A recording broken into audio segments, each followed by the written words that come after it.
तो बच्चों, आज जैसा कि आपको मालूम है कि मैं आपसे क्लास 10th मैथ जो बच्चे 2026 में बोर्ड की तैयारी कर रहे हैं उसकी प्रिपरेशन में वास्तविक संख्याओं जो क्लास 10th के लिए पहला चैप्टर है उस पर डिस्कस कर रहा हूं। मैंने आपसे बताया था चैप्टर को प्रारंभ करने से पहले मैं वास्तविक संख्याओं के इर्द गिर्द घूमने वाली समस्त संख्याओं पर आपसे चर्चाएं करूंगा, सारी संख्याओं के विषय में समझाऊंगा आपको। तो उस समय मैंने ये भी बताया था कि ये वीडियो लंबा ना हो, इसकी वजह से मैं इसे 2 पार्ट में लाऊंगा। तो पहला पार्ट आ चुका है, आप बहुत आपने उस पर प्यार भी बरसाया अपना, जैसा कि मैंने आपसे डिस्कस भी किया था उस समय, तो बहुत अच्छा लगा देख करके। और पहला पार्ट आ गया, उसका काफ़ी अच्छा रिस्पांस भी रहा, तो मैं इस वीडियो के माध्यम से आपका बहुत शुक्रगुजार भी हूँ। और आज मैं आपसे चर्चा करूँगा जो सेकेंड वीडियो है संख्या पद्धति। आज संख्या पद्धति में समस्त संख्याओं को हम पढ़ के समाप्त करेंगे और इसके साथ आपका जितनी भी संख्याओं से संख्या वास्तविक संख्या के इर्द गिर्द घूमने वाली संख्याएं हैं सब पर कॉन्सेप्ट एकदम क्लियर हो जाएगा।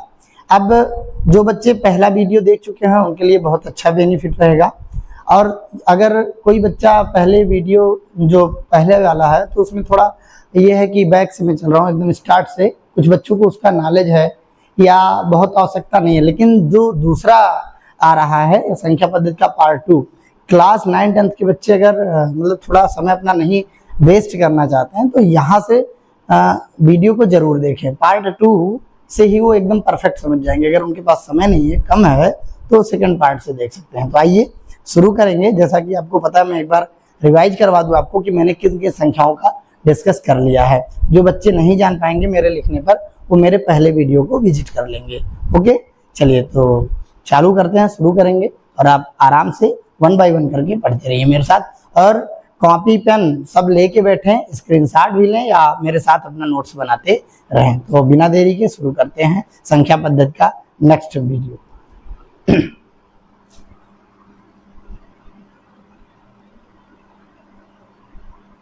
जैसे मैंने आपसे कहा कि मैंने पहली वीडियो में अपने कुछ संख्याओं को डिस्कस कर लिया आपसे, तो मैं एक बार लिखता हूं, आप देख लें। जो बच्चे इस सेकेंड वीडियो को देख रहे हैं, नए हैं, वो इससे उनको मालूम भी पड़ जाएगा कौन कौन सी संख्याएं आपकी छूटी हैं।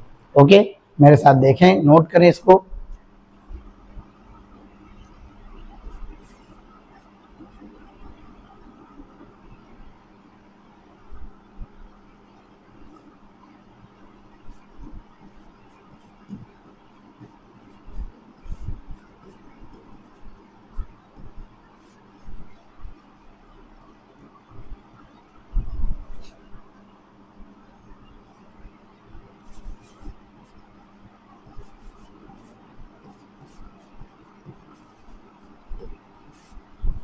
मैंने 2 संख्याएं लिख दी हैं। प्राकृतिक संख्या जिस ग्रुप को कैपिटल एन से दर्शाया जाता है, और दूसरी इसे पूर्ण संख्या कहते हैं, जिसे हम लोगों ने W से सिंबल किया था, मतलब W से इसे प्रदर्शित किया जाता है।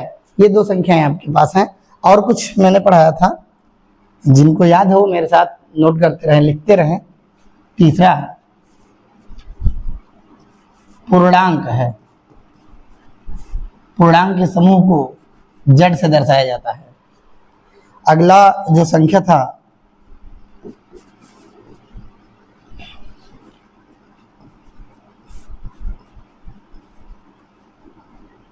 सम संख्या थी, जिसे इवन नंबर कहते हैं। इसे इवन नंबर कहते हैं।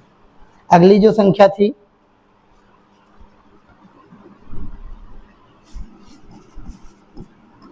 विषम संख्या थी।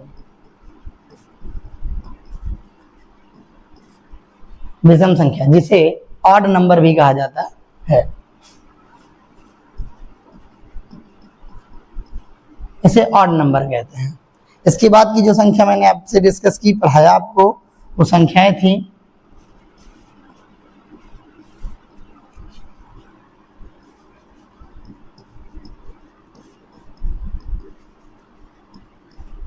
भाज्य संख्या।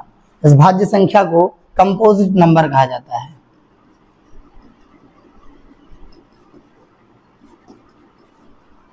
और अंतिम जो संख्या मैंने आपसे चर्चा की थी उस संख्या का नाम है अभाज्य। सॉरी, एक मिनट।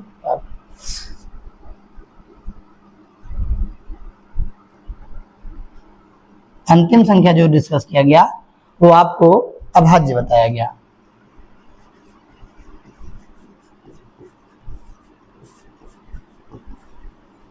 इसे प्राइम नंबर कहते हैं। तो बच्चों, जैसा कि आप देख पा रहे होंगे, मैंने अभी तक जितनी संख्याएं पार्ट 1 में, अपने पार्ट 1 में डिस्कस किया है, उन सभी को मैंने नोट कर दिया है। आज जो मैं डिस्कस करूंगा इसके बाद की संख्या है जिसका नाम है सह अभाज्य।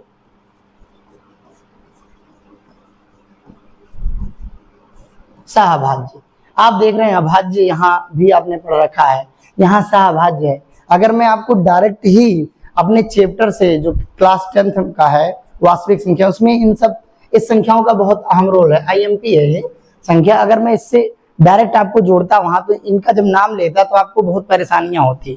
बहुत वीडियो आप समझने के लिए टीचरों का प्रयोग भी करते हैं, आप पढ़ते हैं तो आपको थोड़ा प्रॉब्लम होता होगा, फिर बाद में धीरे धीरे बच्चे समझ जाते हैं। ये नहीं है कि किसी के वीडियो से आप समझ नहीं पा रहे हैं, लेकिन ये है कि जब पहली बार ये संख्याओं का नाम आता है तमाम, तो बच्चों को दिक्कत होने लगती है कि अब ये सहअभाज्य का जोड़ा ऐसा वैसा। तो ये सब चीजें बच्चे के दिमाग में पंच करती रहती हैं कि सर ने कुछ सहअभाज्य से संबंधित बोला था, ये सहअभाज्य संख्या का है तो ये है क्या, ये सब तमाम चीजें। इसलिए मैं अपने पहले 10th का पढ़ाने से पहले, तैयारी कराने से, चैप्टर से जोड़ने से पहले उन संख्याओं पर सभी पर डिस्कस कर रहा हूँ कि जब भी आप चैप्टर मेरा पढ़ना चालू करें, मैं किसी संख्या का नाम लूँ तो आपको कोई परेशानी ना हो। आप यकीन माने कि अगर हम लोगों की टीम से पूरे साल पढ़ाई कर रहे हैं आप, तो आपको सफलता की 100% की गारंटी ये चैनल आपको देगा। और मैं एक बार चैनल का नाम आपको रिवाइज करा दूं, इस चैनल का नाम है यूपी बोर्ड एनसीईआरटी प्लेटफॉर्म, जिस पर सभी सब्जेक्ट आपको मिलते हैं, हर तरीके से मिलता है, नोट्स पीडीएफ सब कुछ आपको मिलता है। यहाँ मैथ का है तो इसका आपको पीडीएफ नहीं मिल पाएगा, आप मेरे साथ ही साथ थ्योरी को करते चलेंगे और इसके बाद इसका जब सवाल आना चालू होगा तो सभी प्रश्नावली के साथ आना प्रारंभ हो जाएगा। प्रश्नावली वाइज आता रहेगा और वन बाय वन करके आप उसको देखते रहेंगे। क्लियर? तो इतनी संख्याओं पर मैंने डिस्कस कर लिया। एक बार संख्याओं पर नजर डालते हैं, देखते हैं कौन कौन सी संख्याएं डिस्कस की आपसे। पहली संख्या जो डिस्कस की है प्राकृतिक संख्या की है, सभी बच्चे जानते होंगे। अगर आप नहीं जान रहे तो वीडियो को जो पहला वाला आया है उस पर विजिट कर लें आप। लिंक उसका शायद टेक्निकल टीम जो है वो डिस्क्रिप्शन में दी होगी, तो उससे आप चेक कर सकते हैं। दूसरी संख्या है पूर्ण संख्या, तीसरी है पूर्णांक, चौथी है सम संख्या और पांचवी है विषम संख्या। और इन दोनों को एक साथ आप जाने इसे भाज्य और अभाज्य कहा गया। प्राकृतिक संख्याएं जो मैं बता रहा हूं आपको, मैंने उस दिन बताया था कि गणनाएं कहां से प्रारंभ होती हैं, एक से प्रारंभ होती हैं और अनंत तक चलती है। इस समूह को क्या कहा जाता है? प्राकृतिक संख्या कहा जाता है। दूसरी संख्या आपको बताया था जिसका नाम है पूर्ण संख्या, इसे होल नंबर भी कहा जाता है। ये संख्याएं, इसी में जीरो को आप ऐड कर देते हैं, उसके बाद पूरा ग्रुप क्या तैयार हो जाता है? पूर्ण संख्याओं का ग्रुप तैयार हो जाता है। क्लियर है इतनी बात? दूसरी बात, तीसरा जो है पूर्णांक है। पूर्णांक में आप कह सकते हैं कि जितनी भी प्राकृतिक संख्याएं आती हैं और प्राकृतिक संख्याओं का जो व्युत्क्रम होता है, या आप कहते हैं उसके योज्य प्रतिलोम संख्याएं होती हैं, वो संख्याएं क्या होती हैं? मिलकर जो समूह निर्माण करते हैं उसका नाम होता है पूर्णांक। इसका मतलब यह है पूर्णांक उन संख्याओं को कहा जाएगा जिसमें सभी धनात्मक और ऋणात्मक संख्याएं शून्य के साथ सम्मिलित हों और उस ग्रुप को जेड से दिखाया जाता है। इसका मतलब अगर पूर्णांक के विषय में बात करें तो जेड बराबर आप लिख सकते हैं कि -1, -2, -3 और इसके साथ प्लस की संख्या +1, +2, +3, कहां तक आप लिख पाएंगे? अनंत तक। और इसे भी कहां ले जा सकते हैं आप? इसको अनंत तक लिख सकते हैं। कहां तक लिख सकते हैं? माइनस में अनंत तक लिख सकते हैं। और इसके बाद इस समूह को कहा जाएगा कैपिटल जेड। इसमें साथ में क्या होना चाहिए? जीरो। आप देख पा रहे हैं कि सभी ऋणात्मक संख्याएं, सभी धनात्मक संख्याएं और शून्य के साथ क्या है? सम्मिलित हैं। तो ये पूरा ग्रुप जो आता है इसी को कहा जाता है पूर्णांक। बात क्लियर है कि नहीं? तो आप जान रहे हैं कि सभी प्लस वाली संख्याएं बड़ी होती हैं, सभी माइनस वाली संख्याएं छोटी होती हैं। इसलिए हम इस सबसे छोटे के क्रम में पूर्णांक में माइनस इनफाइनाइट को कहते हैं और बड़े पूर्णांक के लिए प्लस का इनफाइनाइट कहते हैं। तो इस प्रकार से पूर्णांक का डिटेल आपके पास है। आप वीडियो को देखेंगे तो वहाँ डिटेल्स में पूरा समझाया गया है। मैं यहाँ तो मैं फास्ट आपको जल्दी जल्दी बता रहा हूँ, ताकि क्योंकि मैं पहले एक बार पढ़ा चुका हूँ, आपका थोड़ा रिवाइज हो जाए, इसलिए मैं बता रहा हूँ। सम संख्याएं आप पहले से जान रहे हैं, जो दो से पूर्ण रूप से क्या होती हैं, विभाज्य हो जाती है, पूरी तरीके से कटती हैं, उसे क्या कहते हैं, सम संख्या कहते हैं। जो नहीं कटती हैं उसे विषम कहते हैं। जो दो से विभाज्य नहीं होती उन्हें क्या कहा जाता है, विषम कहा जाता है। उन्हें क्या कहते हैं, विषम संख्या कहते हैं। अगली जो संख्या है आपके पास भाज्य है। हमने बताया था कि सभी संख्याओं के अपने अपने क्या होते हैं, गुणनखंड होते हैं, फैक्टर होते हैं। फैक्टर और गुणनखंड का मतलब एक है। गुणनखंड इंग्लिश, गुणनखंड जो है वो हिंदी है और फैक्टर उसकी क्या है, इंग्लिश है। तो मैं अगर फैक्टर कहूं तो भी आपको गुणनखंड समझना है, और गुणनखंड कहूं तो इंग्लिश में फैक्टर समझना है। अब क्या है कि गुणनखंड का मतलब क्या हुआ, जैसे मैंने एक संख्या ली 2 और मैंने 10 को काटा, तो 2 5 10 कट जाएगा। 18 लिया, 2 9 18 कट जाएगा। तो 2 ने क्या किया, 10 को काटा, 2 6 को भी काट सकता है। तो ऐसे में कहा जाता है कि ये जो 2 है, 10 का और 6 का इत्यादि जिसको भी वो काट पाएगा, वो संख्या जो काट रही है वो फैक्टर कहलाएगी, अर्थात गुणनखंड कहलाएगी। तो जैसे 2 ने 10 को काटा तो 2 10 का क्या हो गया, फैक्टर, यानी 2 इज द फैक्टर ऑफ 10। 2 ने 18 को भी काटा, 2 9 18, तो 2 इज द फैक्टर ऑफ 18। समझ गए? आप हिंदी इंग्लिश दोनों मेरे साथ सीख सकते हैं, ऐसी कोई बात नहीं है। तो यहां पर मैं कह रहा हूं कि भाज्य संख्या क्या है, तो भाज्य संख्याओं को भी कोई ना कोई काटता होगा। तो दुनिया की कोई ऐसी संख्या नहीं है जो 1 से ना कटती हो, किसी को काट के आप देख लीजिएगा। और खुद अपने आप में वो संख्या, जैसे मैंने कहा 13, मैंने कहा 17, मैंने कहा 23, किसी से नहीं कटते हैं, लेकिन खुद से कट जाते हैं। तो दुनिया की हर संख्या स्वयं से भी कट जाती है। इसका अर्थ है कि अगर मैं एक संख्या ले लिया 23, तो ये 1 से तो कटेगा, साथ में 23 से भी कट जाएगा। 17 ले लिया, 1 से कटेगा, 17 से भी कट जाएगा। अब मैंने 19 ले लिया, तो ये 1 से भी कटेगा और 19 से कट जाएगा, जैसे आप देख पा रहे हैं। तो किसी भी संख्या के कम से कम 2 गुणनखंड जरूर होते हैं। तो जिसके केवल 2 गुणनखंड होते हैं उसे अभाज्य कहा जाता है। क्या कहा जाता है? अभाज्य कहा जाता है। उन संख्याओं को अभाज्य कहेंगे, यानी प्राइम नंबर कहेंगे। अब कुछ संख्या ऐसी होंगी जिस कोई जरूरी नहीं कि हमेशा 1 से और खुद से ही कटे, यानी इटसेल्फ स्वयं से कटे, ऐसा नहीं है। कभी कभी क्या होता है कि वो तो कंफर्म है कि किसी भी संख्या के 2 गुणनखंड जरूर होंगे, उसमें आप 1 को काउंट नहीं कर सकते हैं। इसलिए एक तो प्राकृतिक संख्या, 1 को आप 1 से काटेंगे और स्वयं के लिए भी यही होगा। तो ऐसे में नहीं कि आप 2 फैक्टर गिन ले कि सर ये अभाज्य हो गया, नहीं, आप ऐसा नहीं कर सकते। इसका 1 लिखो, स्वयं और वो 1 दोनों एक ही है। इसके मतलब इसके पास केवल 1 गुणनखंड है, इसीलिए 1 को अभाज्य नहीं कहा गया है, ठीक ना। वो प्राकृतिक संख्या में ही आता है, उसे प्राकृतिक संख्या नाम देना उचित है। क्लियर है बात? उसके अतिरिक्त बाकी कोई भी संख्याएं हैं जिसके 2 फैक्टर ना हो, मतलब 2 संख्याएं उनको काट पाएंगी, तो जिनको 2 संख्या काट पाएंगी उन्हें क्या कहा जाएगा, अभाज्य कहा जाएगा। क्लियर? अब जैसे ही कोई जरूरी नहीं कि 2 ही संख्या हमेशा काटें, 2 से ज्यादा भी काट सकती है। जैसे एक संख्या आपके पास है 4, अब 4 को काटने के लिए देखें तो 1 और 4 से तो कटेगा ही कटेगा, साथ में ये 2 से भी कट जाएगा। 6 की बात करें तो 1 से और 6 से कटेगा, 2 से भी कटेगा और 3। अब देख रहे हैं फैक्टर की संख्या बढ़ती जा रही है। अभी 3 था, अभी ये हो गया। अभी अगर मैं 12 लिख दूं, यहाँ पर मैं थोड़ा सा इरेज करूंगा आपके सुविधा के लिए, आपको देखने में भी प्रॉब्लम हो रहा होगा वहां से, तो इसलिए मैं आपको अब एक संख्या है 12, इसके फैक्टर की बात अगर की जाएगी कि इसके कितने फैक्टर होंगे, तो 1 होगा कि नहीं होगा, 2 होगा, 3 होगा, 4 होगा, 6 भी होगा, और उसके बाद 7 8 9 10 तक नहीं होंगे, 11 भी नहीं होगा, 12 होगा। अब आप देख रहे हैं फैक्टरों की संख्या कितनी है, कितने फैक्टर, 1 2 3 4 5 6, यानी कहने का मतलब यहाँ पर फैक्टरों की संख्या, गुणनखंड की संख्या कितनी है,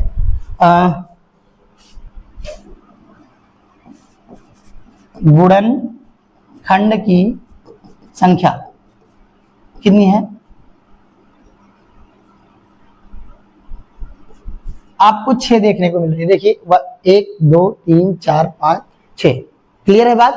तो 12 के कितने गुणनखंड आ रहे हैं, 6 आ रहे हैं, यानी इतनी संख्याएं हैं जो 12 को क्या कर सकती हैं, डिवाइड कर सकती हैं। इसके अतिरिक्त कोई नहीं कर सकता। इसका मतलब मैंने सिखाया कि जिसके केवल ऐसे 2 ही फैक्टर मिलते हैं वो तो आपके लिए क्या है, अभाज्य है। लेकिन जिसके इतने मिले, 2 मिल जाए तो आप अभाज्य कह रहे हैं, लेकिन 2 से ज्यादा मिल जाए, अर्थात 3 मिल जाए, 4 मिल जाए, 6 मिल जाए, 10 मिल जाए, एक्सेट्रा और इत्यादि अनंत ढेर सारे मिल जाए, तब क्या कहेंगे, तो उन्हीं संख्याओं को बच्चों हम क्या कहते हैं, भाज्य संख्या कहते हैं। ठीक है, सबकी एक बार इंग्लिश रिवाइज करा दूं। आई होप आप फास्ट रिवीजन में आपने देखा होगा कि मैंने सभी संख्याओं को बता दिया। गणनाएं 1 से प्रारंभ होंगी प्राकृतिक संख्या, गणनाएं 0 से प्रारंभ होंगी तो पूर्ण संख्या है। जब धनात्मक और ऋणात्मक संख्या 0 के साथ आ जाए तो पूरा ग्रुप क्या हो जाता है, पूर्णांक हो जाता है। 2 से विभाज्य वाली संख्याओं को सम कहा जाता है, जो 2 से विभाज्य नहीं होती उन्हें विषम कहा जाता है। जिसके फैक्टर 2 से ज्यादा हैं उन्हें भाज्य कहा जाता है। जिनके फैक्टर केवल और केवल कितने होते हैं, 2 होते हैं, उन्हें अभाज्य कहा जाता है। एक स्पेशल संख्या है जिसका नाम है 2। इसको आप सम भी कहते हैं क्योंकि ये 2 से कटता है, और साथ ही इसको काटने के लिए केवल द्वितीय का प्रयोग होगा। एक तो 1 का होगा और एक तो 2 का होगा। ऐसे में इसके पास केवल कितने फैक्टर हैं, 2 ही फैक्टर पाए जा रहे हैं, इसलिए इसे अभाज्य भी कह सकते हैं। सॉरी, इतनी गंदी राइटिंग लिख रहा हूं आज मैं, क्या बताऊं। चलिए ठीक है, इसे क्या कहा जाएगा, चूंकि 2 फैक्टर हैं इसलिए इसे क्या कहेंगे, अभाज्य भी कहेंगे। क्या कहेंगे, अभाज्य। तो पहले तो ये सम था और ये अभाज्य भी हो गया, इसलिए ये अकेली इकलौती मात्र ऐसी संख्या है जिसे आप सम और अभाज्य मिलाकर अर्थात सम अभाज्य कहते हैं। क्या कहते हैं, सम अभाज्य कहते हैं। क्या कहा जाता है, सम अभाज्य। इंग्लिश इसकी लिख दूं बेटा कि इसे कहेंगे इवन, प्राइम और नंबर। क्लियर रहेगा सबको, सबको क्लियर रहेगा, कोई समस्या नहीं है। एवरीथिंग इज ओके ना, ऑडियो वीडियो सब कुछ ठीक चल रहा है, नहीं तो कमेंट में आप बताइएगा, जैसे कि मैं आपका कमेंट देख रहा हूं, कोई दिक्कत नहीं है अभी फिलहाल। क्लियर है। तो यहाँ पर इतनी संख्याओं को मैं डिस्कस कर दिया हूं। अभी तो मैंने जो बच्चे नए जुड़ रहे हैं सेकंड वीडियो के लिए उन्हें फास्ट ट्रैक में रिवीजन करवा दिया है। अगर आप एकदम बाखूबी डिटेल से ठीक ठाक एकदम परफेक्ट जानना चाहते हैं तो वीडियो नंबर 1 को विजिट करें। ठीक है। अब आज जिन संख्याओं की चर्चा करूंगा उस संख्या का नाम होगा सहभाज्य। तो आइए देखते हैं सहभाज्य क्या है।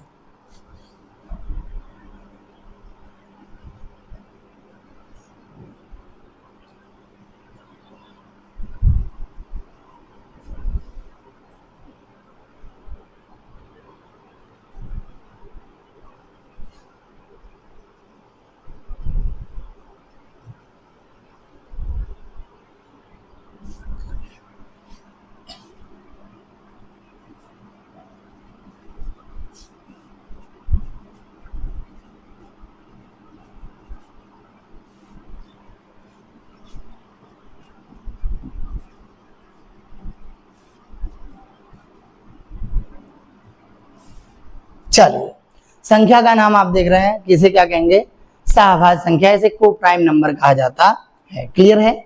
आप कुछ संख्याओं का नाम जानते हैं, जैसे 5 है, 7 है, मैं लिख भी दूं आपको समझने में सुलभता होगी। संख्या 5 है, 7 है, 3 है और इसके साथ 5 आप ले सकते हैं। क्लियर। 13 है, 19 है, ये कुछ रूढ़ संख्या है, अभाज्य संख्या है। अगर आपको इनका मैं HCF पूछूं, HCF की मीनिंग आप समझ रहे हैं, हाईएस्ट कॉमन फैक्टर, यानी वो मैं HCF के विषय में अगले वीडियो में आपसे डिस्कस करूंगा, लेकिन फिर फिलहाल आया है नाम तो मैं बता दे रहा हूं। HCF का अर्थ है हाईएस्ट कॉमन फैक्टर, अर्थात ऐसी बड़ी से बड़ी संख्या जो दी गई संख्याओं को काट रही है। मतलब मैंने 5 और 7 को दिया है आपको, तो इनमें सबसे बड़ी संख्या आपको ढूंढनी है जो काटे। तो 5 को काटने वाली संख्या कौन सी है, एक तो 1 काटेगा और एक तो स्वयं 5 काटेगा। अब 7 को कौन काटेगा, उसको भी 1 काटेगा और 7 काटेगा, और इन दोनों को कोई नहीं काट पाएगा। 5 को काटने वाली ये है, 7 को काटने वाली संख्या ये है। क्लियर है यहाँ तक। अब इन संख्याओं में आप सबसे बड़ी संख्या आप ढूंढिए कि जो दोनों को काट पा रहा है। तो पहली बात, बड़ी तो 5 है, तो ये 5 अगर काटेगा तो 7 नहीं काटेगा। इसमें से 7 है तो 7 इसको काटेगा तो उसको नहीं काटेगा। मतलब कि कोई ऐसी संख्या नहीं है कि जो दोनों को काट ले। ऐसे सिचुएशन में आपको एक ही संख्या दिखाई पड़ रही होगी, उस संख्या को यहाँ आप देख सकते हैं कि ये संख्या 1 है। एक ऐसी संख्या है जो 5 को भी काट ले जा रही है, यानी विभाज्य कर रही है, और 7 को भी विभाज्य कर रही है। इसका मतलब हुआ कि काटने वाली संख्याओं में सबसे बड़ी है तो ये लोग बड़ी, लेकिन दोनों को नहीं विभाजित कर पा रही हैं। इसलिए विभाजित करने वाले में जो सबसे बड़ी संख्या प्राप्त होगी आपको, उसी को क्या कहा जाएगा, HCF कहा जाएगा। अर्थात इन जोड़ों का, ये जो जोड़े में संख्याएं हैं, इसका जो HCF प्राप्त होगा वो 1 होगा। ऐसे अगर आप इसको देखेंगे तो 1 से 3 भी कटेगा, 5 भी कटेगा, लेकिन 3 से ये कटेगा तो ये नहीं कटेगा, 5 से आप इसको काट पाएंगे तो उसको नहीं काट पाएंगे। ऐसे में भी HCF कितना प्राप्त होगा आपको? HCF पुनः से कितना प्राप्त हो जाएगा? 1 प्राप्त होगा। क्लियर है? अगर आप 13 और 19 की बात करना चालू करें, यहां पर आपको दिख रही हैं एक संख्या है 13 और 19, इसकी भी बात करें तो आपको ये भी, इसका भी जो HCF प्राप्त होगा वो पुनः से कितना प्राप्त होगा? 1। ऐसा नहीं है बच्चों कि संख्याएं आपको, यहाँ देखिए मैंने विषम संख्याएं लिखी या अभाज्य इनको कह लीजिए, ये विषम संख्या है और अभाज्य संख्या है। विषम संख्याओं का जोड़ा या अभाज्य संख्याओं का जोड़ा हमेशा आपको क्या मिल रहा है? ये HCF मिल रहा है। तो कभी भी जब भी अभाज्य संख्याओं का जोड़ा होगा तो हमेशा ही वो HCF उसका कितना होगा? 1 ही होगा, इसमें कोई डाउट नहीं है। तो क्या हमेशा अभाज्य संख्याओं का जोड़ा ये सिर्फ 1 होगा? जैसे कोई अभाज्य संख्या है उसके ही जोड़े का HCF 1 होगा, क्या ऐसा जरूरी है? नहीं, ऐसा जरूरी नहीं है। जैसे आपने लिया 4, देखिए एक सम संख्या है 9 और ये क्या है? विषम संख्या है। इनको जब आप जोड़े में लेंगे तो इसका कितना HCF आएगा? इसका भी 1 आएगा। तो कोई जरूरी नहीं है कि जिसका HCF कितना आएगा, HCF आप देखिए इसको काटने वाली संख्या 1 है, 2 है और 4 है, इसको काटने वाली संख्या 1 है, 3 है और 9 है। अब ये भी काट रहा है, ये भी काट रहा है, ये भी काट रहा है, वो भी काट रहा है, लेकिन जब ये काटता है तो केवल 4 को काटता है, 9 को नहीं काटता। ऐसे 4 काटता है तो इसको नहीं काटता, 9 वाले 3 इसको काटता है तो उसको नहीं काटता, ये इसको काटता है तो उसको नहीं काटता। लेकिन ये 1 जो आपको प्राप्त हो रहा है ये काटता भी और साथ ही साथ दोनों को काट देता है, इसलिए यहाँ पर काटने में सबसे बड़ा कौन प्राप्त हुआ? 1, इसलिए इसका भी HCF कितना हुआ? 1। तो यहाँ देख रहे थे अभी तक अभाज्य संख्याओं के जितने जोड़े हैं उसका HCF सदैव कितना प्राप्त हो रहा है? 1। ऐसा तो ठीक है, लेकिन कोई जरूरी नहीं है कि जिसका HCF 1 प्राप्त हो रहा है वो संख्याएं हमेशा अभाज्य में हो। जैसा कि यहाँ देख रहे हैं, यहाँ आपको अभाज्य प्राप्त हो रहा है संख्याओं का जोड़ा। संख्याओं का जोड़ा क्या है? संख्या का जोड़ा कैसा है? संख्याओं का जोड़ा अभाज्य है, जबकि यहाँ आपको देखने को मिल रहा है यहाँ संख्याओं का जोड़ा अभाज्य नहीं है। क्या है? ये संख्या अपने आप में भाज्य संख्या है, ये भी भाज्य संख्या है, सम भी है, विषम भी है, अभाज्य नहीं है, फिर भी इसका HCF कितना प्राप्त हो रहा है? 1 प्राप्त हो रहा है। बात क्लियर है? क्लियर है? मेरे कहने का मतलब है जितनी भी अभाज्य संख्याएं होती हैं वो अगर जोड़े में कर दी जाए तो उनका HCF तो 1 होगा, इसमें कोई शक नहीं है। लेकिन कुछ संख्याएं ऐसी हैं जो अभाज्य नहीं होंगी, अभाज्य नहीं होंगी, वो भाज्य भी हो सकती हैं, सम भी हो सकती हैं, विषम भी हो सकती हैं, उनको भी जोड़े में अगर किया जाए तो उनका भी HCF कितना आ जाता है? 1 आ जाता है। तो बच्चों एकदम क्लियर, मेरे कहने का मतलब यह है कि जब हम सहअभाज्य का डिस्कस करते हैं तो उसमें ये कह सकते हैं कि संख्याओं का वह जोड़ा जिसका HCF सदैव कितना होता है? 1 होता है, उसे क्या कहा जाएगा? सहअभाज्य संख्या कहा जाएगा। आई होप आपको क्लियर हो रहा होगा पूरी तरीके से। ठीक है, कमेंट करते रहें, अपनी राय देते रहें ताकि हम आपके लिए शिक्षा में कुछ और सुधार करें और भी आपके पढ़ाई को सुदृढ़ बनाएं, आगे ले जा पाए। मेरी पूरी टीम इसके लिए सदैव प्रयत्न है और आप इस चैनल से जुड़े रहें, यही हम लोगों का एकमात्र आशा और विश्वास है। आपका अगर प्यार दुलार विश्वास मिला तो फिर हम लोग आपके लिए शिक्षा में कुछ और जो भी बन पड़ेगा हम लोगों से आपकी सफलता में, उसमें हम लोगों का भी योगदान होगा। जो भी जितना भी 100% दे सकेंगे अपना वो देंगे। आइए, तो मैंने आपको समझाया कि ये जो संख्याएं हैं अभाज्य संख्याओं के जोड़े थे, हमेशा HCF आपको कितना देखने को मिला है?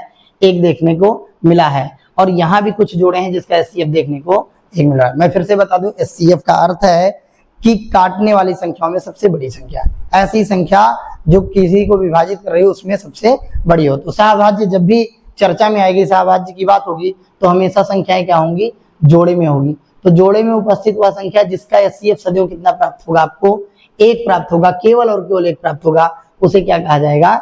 सहअभाज्य कहा जाएगा। अब इसका अर्थ ये नहीं है कि हमेशा वो संख्याएं क्या होंगी? अभाज्य के पेयर में ही हो। ऐसा भी हो सकता है वो सम में भी हो, विषम में भी हो, ऐसा भी पेयर बन सकता है। तो अब आइए, मैं इन सबको सही तरीके से लैंग्वेज में लिखूंगा, मेरे साथ आप भी उस लैंग्वेज को कॉपी करते रहें, कॉपी पेन पेपर लेके बैठें, उस पर लिखते रहें या फिर स्क्रीनशॉट लेते रहें। क्लियर? आपको समझ में आ गया होगा। मेरे कहने का मतलब है कि जिन संख्याओं के जोड़े का एचसीएफ केवल एक होगा उसी को क्या कहा जाएगा, सहभाज्य कहा जाएगा। क्लियर।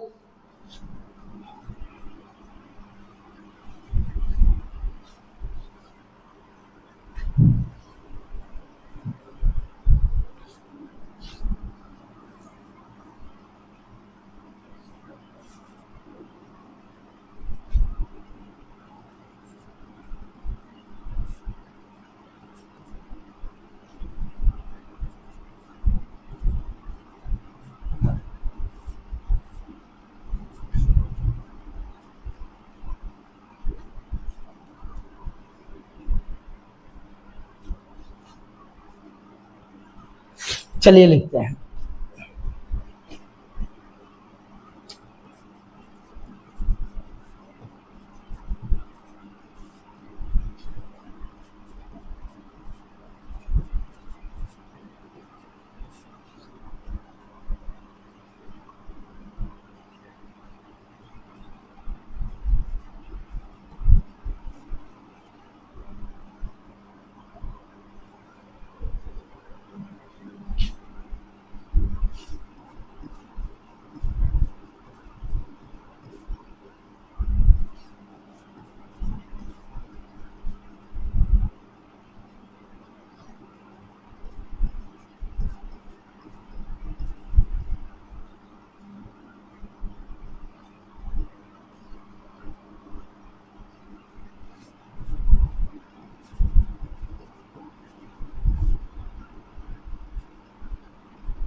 जैसा कि बच्चों आप देख पा रहे हैं मैंने परिभाषा को लिख दिया है, जो मैंने आपको समझाया कि मतलब संख्याओं का वह युग्म या समूह जोड़ा जिनका एचसीएफ यानी मासा महत्तम समापवर्तक आपने सुना होगा ना, सदैव ही क्या प्राप्त होता है, एक प्राप्त होता है, सदैव एक होता है, उन्हें क्या कहा जाता है, सह अभाज्य संख्याएं कहते हैं। क्लियर।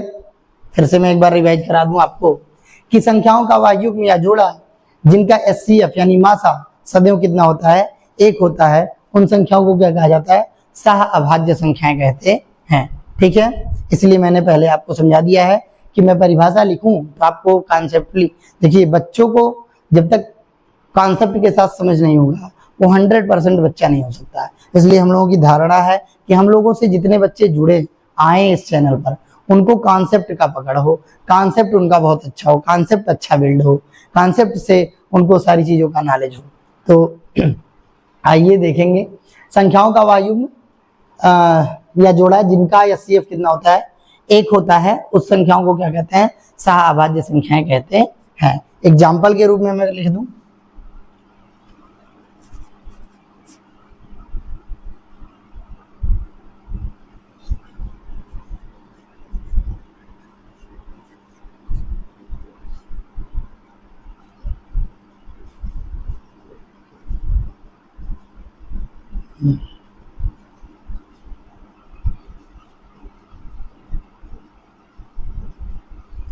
ये कुछ संख्याएं मैंने आपके सामने लिख दी, इनका युग्म आप देख पा रहे हैं। जब भी इनको चेक करेंगे, इनको दोनों को एक साथ काटने वाली संख्या सदैव क्या प्राप्त होंगी, एक प्राप्त होंगी। कि अगर कोई आपसे पूछे कि इस जोड़े को कौन सी संख्या काट सकती है, तो आप कहेंगे सर दोनों को तो केवल एक ही संख्या काट पा रही है, उसका नाम है 1।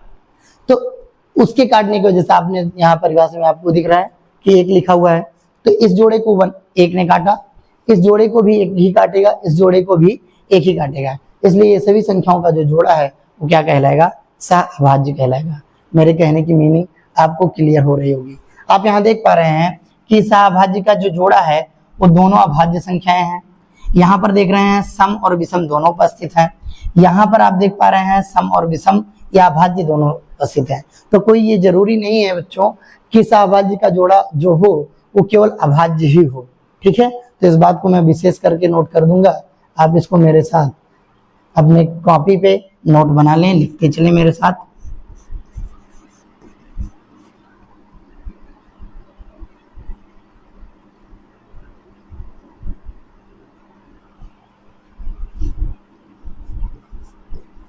सह अभाज्य संख्याओं का युग्म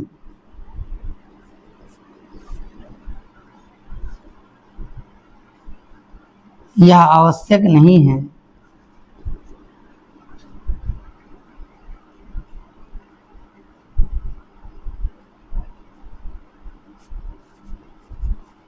यह आवश्यक नहीं है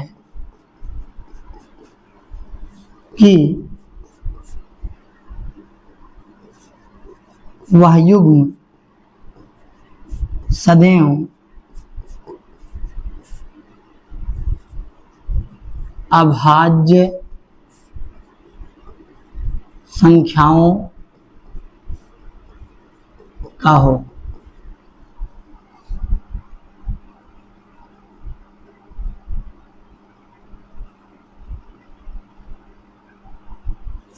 जैसा कि आप देख पा रहे हैं, मैंने परिभाषा लिख दिया है कि संख्याओं का वह युग्म जिसका HCF क्या प्राप्त होता है सदैव। देखो, पहली बात तो आपको ये क्लियर होनी चाहिए कि जब भी अभाज्य संख्याओं का बात चलेगा, चर्चाएं आएंगी, तो हमेशा संख्याएं किस में होंगी? पेयर्स में होंगी, अर्थात जोड़े में होंगी। क्लियर है। दूसरी बात, सहअभाज्य संख्याओं का जो युग्म होगा यानी जोड़ा जो होगा वह आवश्यक नहीं है कि वो हमेशा अभाज्य संख्याएं हों। अर्थात कहने का मतलब जो जोड़ा आपको दिख रहा है उसको काटने वाली संख्याएं केवल, जो आपने अभाज्य का सीखा है ना कि केवल 2 ही संख्याओं से काट पाती हैं, ऐसी कोई जरूरी नहीं है कि वो अभाज्य संख्याओं का जोड़ा हो। क्लियर है। वो अभाज्य संख्याओं का भी जोड़ा हो सकता है, सम और विषम का भी जोड़ा हो सकता है, एक्सेट्रा हो सकता है। बात क्लियर है कि नहीं? कोई जरूरी नहीं है कि वो केवल और केवल किसका जोड़ा होगा? अभाज्य संख्याओं का जोड़ा होगा। यह आवश्यक नहीं है। इस बात को आपको भूलना नहीं है, याद करके चलना है, नहीं तो कोई आपसे पूछना प्रारंभ करे तो आपको डाउट हो जाए, आपको समझ में कम आवे। क्लियर? या कंफ्यूजन हो जाए, ऐसा कोई नहीं। पहली बात जोड़े में होंगी, दूसरी बात मासा उसका कितना होगा? 1 होगा, और यह कोई परम आवश्यक नहीं है कि हमेशा वह जोड़ा अभाज्य संख्याओं का जोड़ा हो। क्लियर है? तो इस तरीके से आपने सहअभाज्य संख्याओं को भी सीख लिया है। क्लियर? अब हम जिस संख्या की बात करेंगे उसका नाम होगा परिमेय संख्या।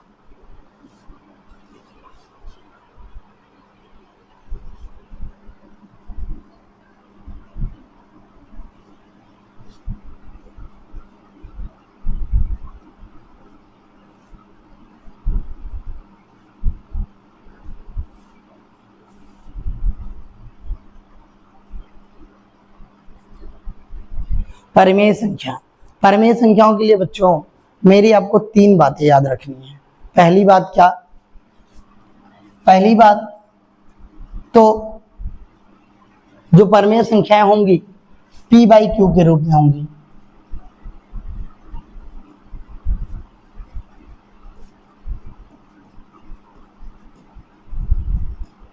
आपको ये मेरी पहली बात याद रखनी है कि परिमेय संख्याओं का जो युग्म है, सॉरी, परिमेय संख्याएं जो होंगी उसे P/Q के रूप में प्रदर्शित किया गया होगा। पहली बात तो ये। दूसरी बात, इसमें Q का मान कभी शून्य नहीं होगा। अर्थात Q कहाँ है? आप देख रहे हैं, इसे ऊपर की वैल्यू को अंश कहा जाता है और इस वैल्यू को हर कहा जाता है। क्लियर है? तो Q कहाँ है? उसके हर में, अर्थात Q क्या है? हर है। तो Q के 0 ना होने का मतलब है कि उसका हर कभी भी शून्य, हर कभी भी शून्य नहीं होगा। ठीक है? तो दो बात आप समझ गए। पहली बात तो परिमेय संख्याओं का जो रूप होगा वो पी बाई क्यू के रूप में होगा, अर्थात उन्हें पी बाई क्यू के रूप में लिखा जा सकेगा या पी बाई क्यू के रूप में वो व्यक्त की जा सकेंगी। ठीक है, अलग अलग टीचरों का अलग अलग होंगे, जो है अलग अलग तरीके से आपसे बातें करते हैं, अलग अलग तरीके से कहते हैं। बात क्लियर है? तो आइए, दो बातें आप सीख लिए होंगे, आपको समझ में आया होगा कि पी बाई क्यू के रूप में होंगी। दूसरी जो बात है कि उसका डोमिनेटर यानी जो क्यू है, हर है, वो कभी शून्य नहीं होगा। क्लियर? तो दो बातें आपको आ गई कि पहली बात तो पी बाई क्यू के रूप में होंगी, दूसरी बात जो है वो कभी क्यू का मान शून्य नहीं होगा, अर्थात हर का मान 0 नहीं होगा। तीसरी जो बात है, ये सभी लोग अपने परिभाषा में इंक्लूड नहीं करते, कभी कभी छूट जाते हैं, बच्चे को थोड़ा जानकारी यहाँ नहीं रहती है। आप देखें कि जब भी पी बाई क्यू के रूप में लिखा जाएगा तो पहली बात तो पी बाई क्यू के रूप में लिखा जाएगा, दूसरा है कि क्यू का मान कभी शून्य नहीं होगा, और तीसरी जो बात आती है वो सबसे बड़ी बात है बच्चों, इसको विशेष करके आप याद रखेंगे, क्योंकि जब मैं आपको परिमेय संख्याओं अपरिमेय संख्याओं के अंदर प्रश्नावली में चलूंगा और उसमें एक सवाल आता है कक्षा 10 बोर्ड में हमेशा कि √2 अपरिमेय संख्या है, √5 अपरिमेय संख्या, √3 अपरिमेय, इनको सिद्ध करिए। तो इस लैंग्वेज का बहुत ही अहम रोल है, एक तो सहभाज्य संख्या का और एक तो परिमेय संख्या का। तो बहुत ध्यान से इन दोनों को आप पढ़िएगा इस वीडियो से। पी बाई क्यू के रूप में जिन्हें लिखा जाएगा वो परिमेय संख्या है, उसमें क्यू का मान कभी 0 नहीं होना चाहिए, अर्थात हर को 0 नहीं होना चाहिए। तीसरी जो बात है वो ये है कि पी और क्यू दोनों को पूर्णांक होना चाहिए। ये बात भी आपको याद रखनी है। तो मेरी 3 बातें याद रखनी है आपको परिमेय संख्या के लिए कि पहली बात कि परिमेय संख्याओं को पी बाई क्यू के रूप में लिखा जा सकता है या लिखा जाता है, ठीक ना, या व्यक्त किया जाता है।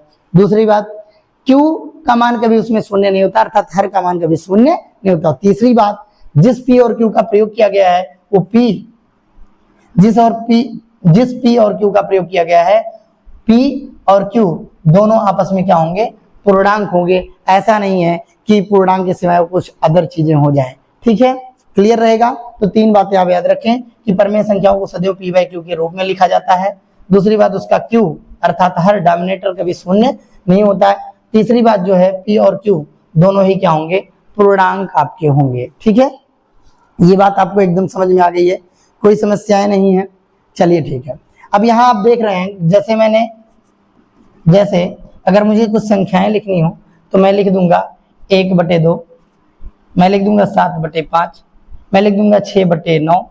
ये सभी संख्याएं आपको एक तो पी दिख रही है, दूसरी क्यू दिख रही है, बटे में है।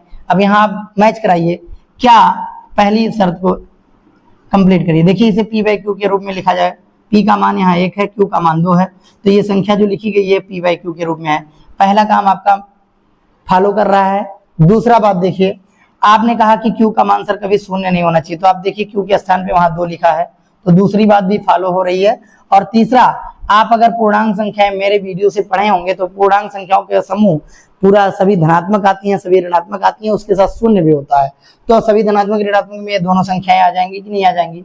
तो अर्थात तीसरी बात, ये पूर्णांक भी हो जाता है। क्लियर है?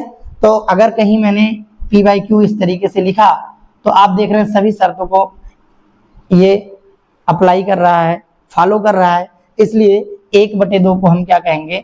परिमेय संख्या कहेंगे। क्या कहेंगे? परिमेय संख्या कहेंगे। क्लियर है? क्लियर है? दूसरे को देखिए, अब आप देख रहे हैं कि सर जी इसमें भी तो उतनी शर्तें मानी जा रही हैं, इसका मतलब ये भी क्या है? 7/5 भी क्या है? परिमेय संख्या है। 6/9 अगर आप देख रहे हैं तो यहाँ उसको भी आपको वही शर्तें सभी एज्यूम हो रही हैं, उसके पास आ रही हैं, मान रहा है वो बात, तो इसलिए यहाँ पर 6/9 भी क्या है? परिमेय संख्या है। अब थोड़ा सा और, दशमलव में 2 प्रकार की संख्या देखने को मिल रही है। पहली जो मिल रही है वो शांत मिल रही है, शांत दशमलव, जैसा कि आपने देखा 0.5, 0.25, ऐसी कुछ संख्या मिल रही हैं। ये पूरी तरीके से क्या हो जाती है? कट जाती हैं, इन्हें शांत कहा जा रहा है। और एक संख्याएं आपको मिल रही हैं, दूसरी जो मिल रही हैं वो अशांत मिल रही हैं, वो कट नहीं रही हैं, अशांत प्लस आवर्ती, अर्थात जैसे 0.3 वो रिपीटेशन यानी 3 बार चलता रहेगा। इसको क्या समझेंगे हम लोग? ये 0.333 ऐसे अनवरत चलता रहेगा। क्लियर है? अभी एक और लिखा था मैंने 0.666, ये अनवरत चल रहा है, इसका मतलब ये भी 0.6 पे इंटरसेक्शन यानी बार लगा सकते हैं आप। क्लियर है? तो ये दो, एक तो ये जो कट नहीं रही है और ये जो पूरा पूरा कट रही है। कटने वाली को क्या कहा जा रहा है? शांत कहा जा रहा है, और जो अनवरत चल रही है उसे अशांत और आवर्ती कहा जा रहा है। इसका मतलब इन दोनों संख्याओं का जो नाम है उसका नाम है अशांत आवर्ती। क्या नाम है इसका? अशांत आवर्ती। मैं इसका इंग्लिश नाम बता दूं, ये शांत को जो कट जा रही है, कट जाने का अर्थ है कि पूरा पूरा टर्मिनेट हो रही है, तो इसे कहते हैं terminate decimal expansion. Terminate decimal expansion. और इसे जो कहते हैं इसे अशांत कहा जाता है, तो इसे कहेंगे नॉन टर्मिनेट। क्लियर रहेगा आपको? दोनों बातें क्लियर हैं। जो पूरी तरीके से कट जाती है उसे टर्मिनेट कहा जाता है, जो नहीं कट रही है उसे नॉन टर्मिनेट कहा जाता है। तो ये नॉन टर्मिनेट है लेकिन ये रिपीट हो रही हैं, क्या याद रखना है? But repeat. क्लियर रहेगा आपको? तो ये दोनों बातें आपको याद रखनी है कि परमेय संख्याओं में जो दशमलव की संख्याएं आती हैं दो टाइप की आती हैं। एक तो पूरा पूरा कट जाती हैं जिन्हें शांत दशमलव कहा जाता है, और एक अशांत होती हैं लेकिन उनका रिपीट होता है, वो बार बार आती रहती हैं। जैसे आप देख रहे हैं कि 0.3, 0.6, अब मैंने लिख दिया 0.25, तो आपको चेक नहीं करना है, इसका मतलब ये है कि वो 2 पॉइंट रिपीट हो रहा है, 25, 25, 25 ऐसे रिपीट होगा। अब मैंने लिख दिया 1, 2, 3 ऐसे रेपिटेशन लगा दिया, इसका मतलब है 1, 2, 3 ये रिपीट होगा। इन्हीं को कहा जाता है नॉन टर्मिनेट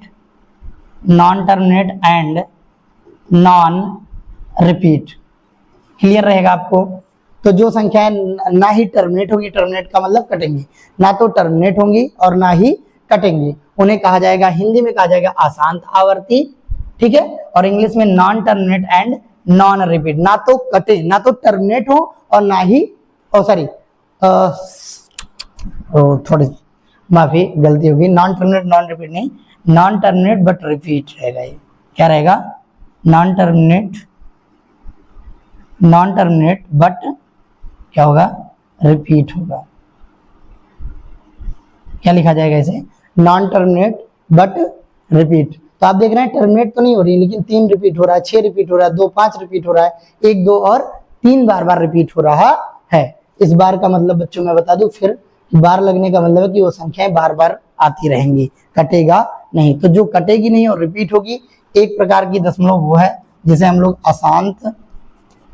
अशांत आवर्ती कह रहे हैं, और एक है ये जिसे आप क्या कह रहे हैं? शांत, जो आपको पूरी तरीके से क्या होगी? कट जाएगी। जैसे मैंने एग्जांपल लिया था कि 1/2, आप दशमलव लगाएंगे, 0 बढ़ जाएगा, 2 5 10, 0.5 आएगा यानी 0.5, तो इसे कहेंगे शांत दशमलव।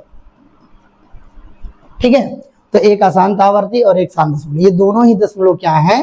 परमेय संख्याओं के एग्जाम्पल है, क्योंकि इन्हें आप देख रहे हैं ये पहले भिन्न थी तब जाके ऐसी बदली। तो इसको फिर अगर बदलना चाहेंगे 0.5 में इसको दशमलव में बदलेंगे, ऐसे कर देंगे, इसका दशमलव क्या हो जाएगा?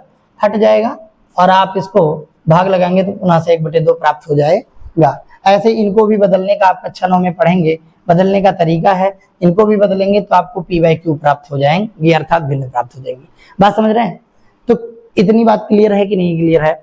आपको दो दशमलव को याद रखना है, शांत दशमलव और अशांत, जो टर्मिनेट नहीं होंगी। ठीक है?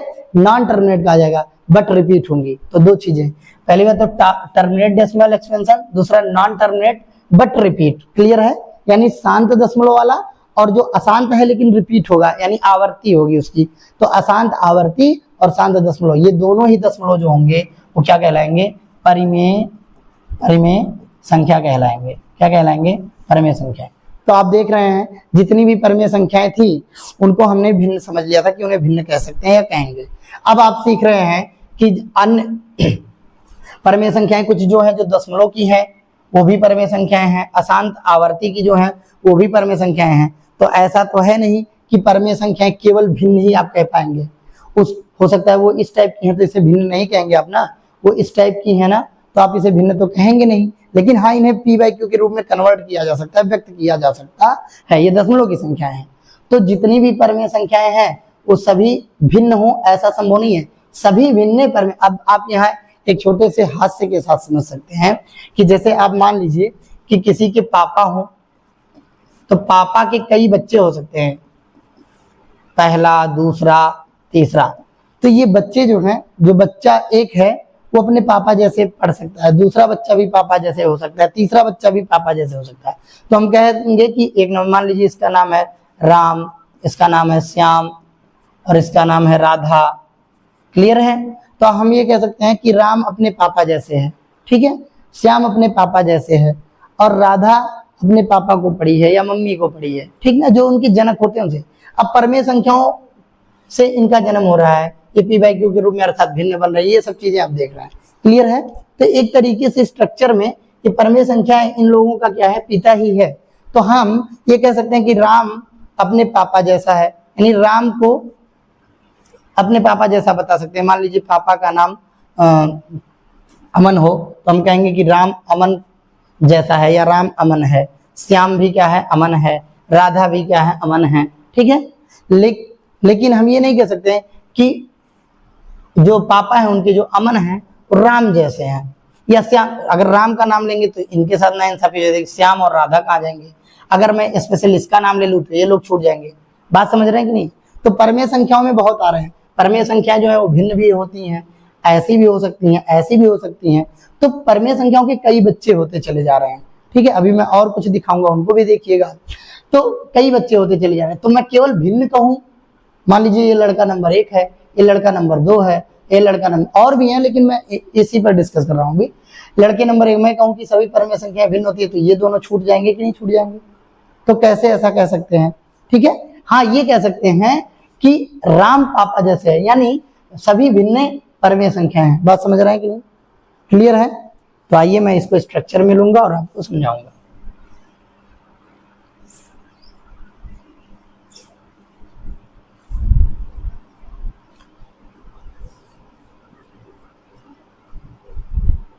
अब आपने मेरी ये बातें समझ ली हैं कि पहली बात कि जो शांत दशमलव है, शांत दशमलव, शांत दशमलव एक ये, और दूसरी अशांत, अशांत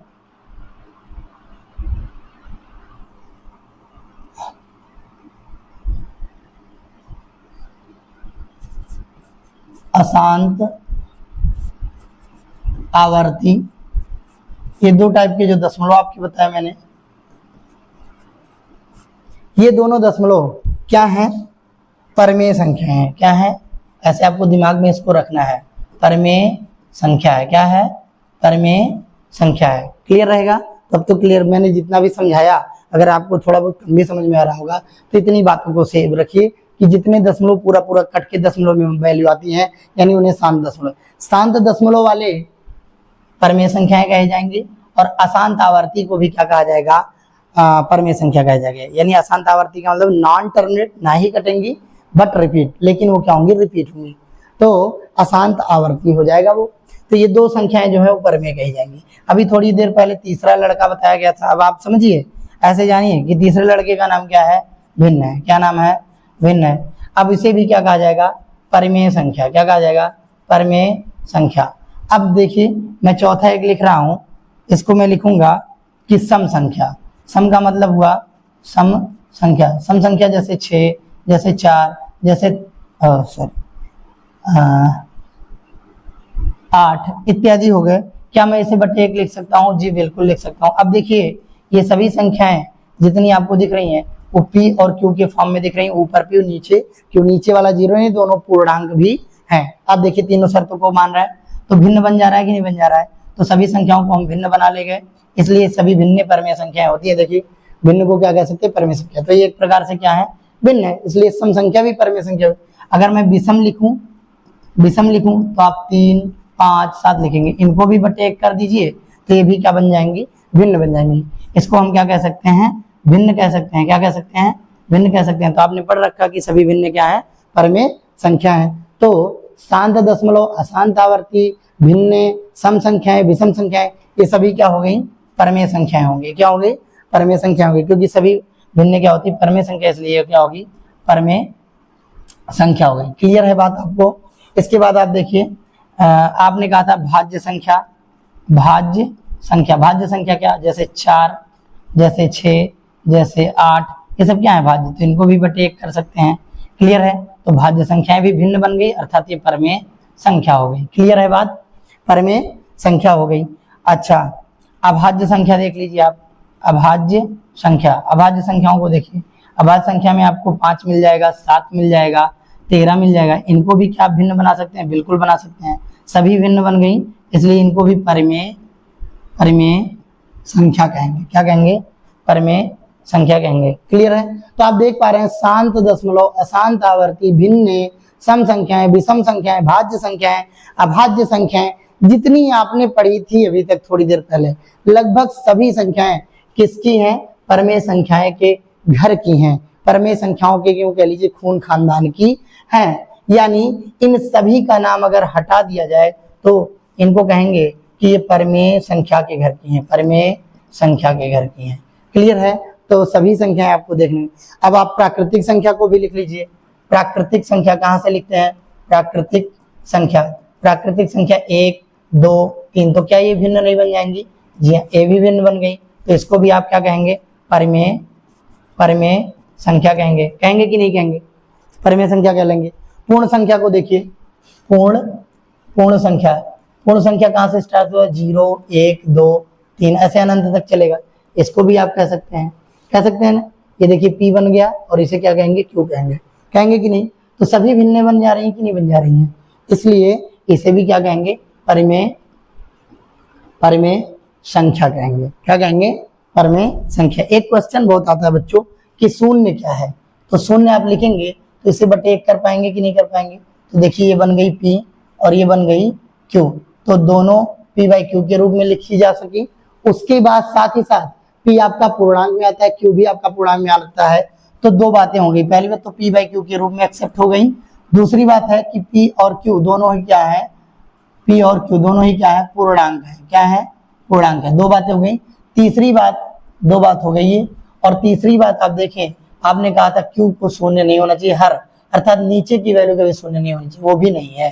तो तीनों बातें एक्सेप्ट होने की वजह से शून्य को आप क्या कहेंगे? परमेय संख्या कहेंगे। क्या कहेंगे? परमेय संख्या कहेंगे। क्लियर रहेगा आपको बात? क्लियर रहेगी कि नहीं? आप देखें कि यहाँ पर परमेय संख्याओं से कोई छूटा नहीं है, चाहे वो शांत दशमलव हो, चाहे अशांत आवर्ती हो, चाहे भिन्न हो, चाहे सम संख्या, चाहे विषम संख्या, चाहे भाज्य, चाहे अभाज्य, चाहे आपका प्राकृतिक संख्या हो, प्राकृतिक संख्याओं का समूह, चाहे आपका पूर्ण संख्या है। तो ये सभी संख्याओं को आप देख रहे हैं, परमेय संख्याओं के कितने बच्चे हो गए? लगभग आप देख सकते हैं इतने नाम हैं। तो सभी जितनी भी संख्याएं हैं वो क्या हो गई? परमेय संख्याएं हो गई। यहाँ जितनी आपको दिख रही हैं ये सभी परमेय संख्याएं होंगी। अब अगर मैं केवल ये कहना चालू कर दूंगा कि सभी भिन्न परमेय संख्याएं हैं तो बाकी छूट जाएंगी। सभी प्राकृतिक संख्याएं परमेय संख्या हैं तो पूर्ण संख्या, पूर्णांक से जो निगेटिव संख्या है वो छूट जाएंगी। तमाम ऐसे छूट जाएंगी कि नहीं छूट जाएंगी? क्लियर है ना? तो इसलिए हम क्या करेंगे? ये कहेंगे स्पेशल किसी एक का नाम नहीं ले सकते हैं। आप देख रहे हैं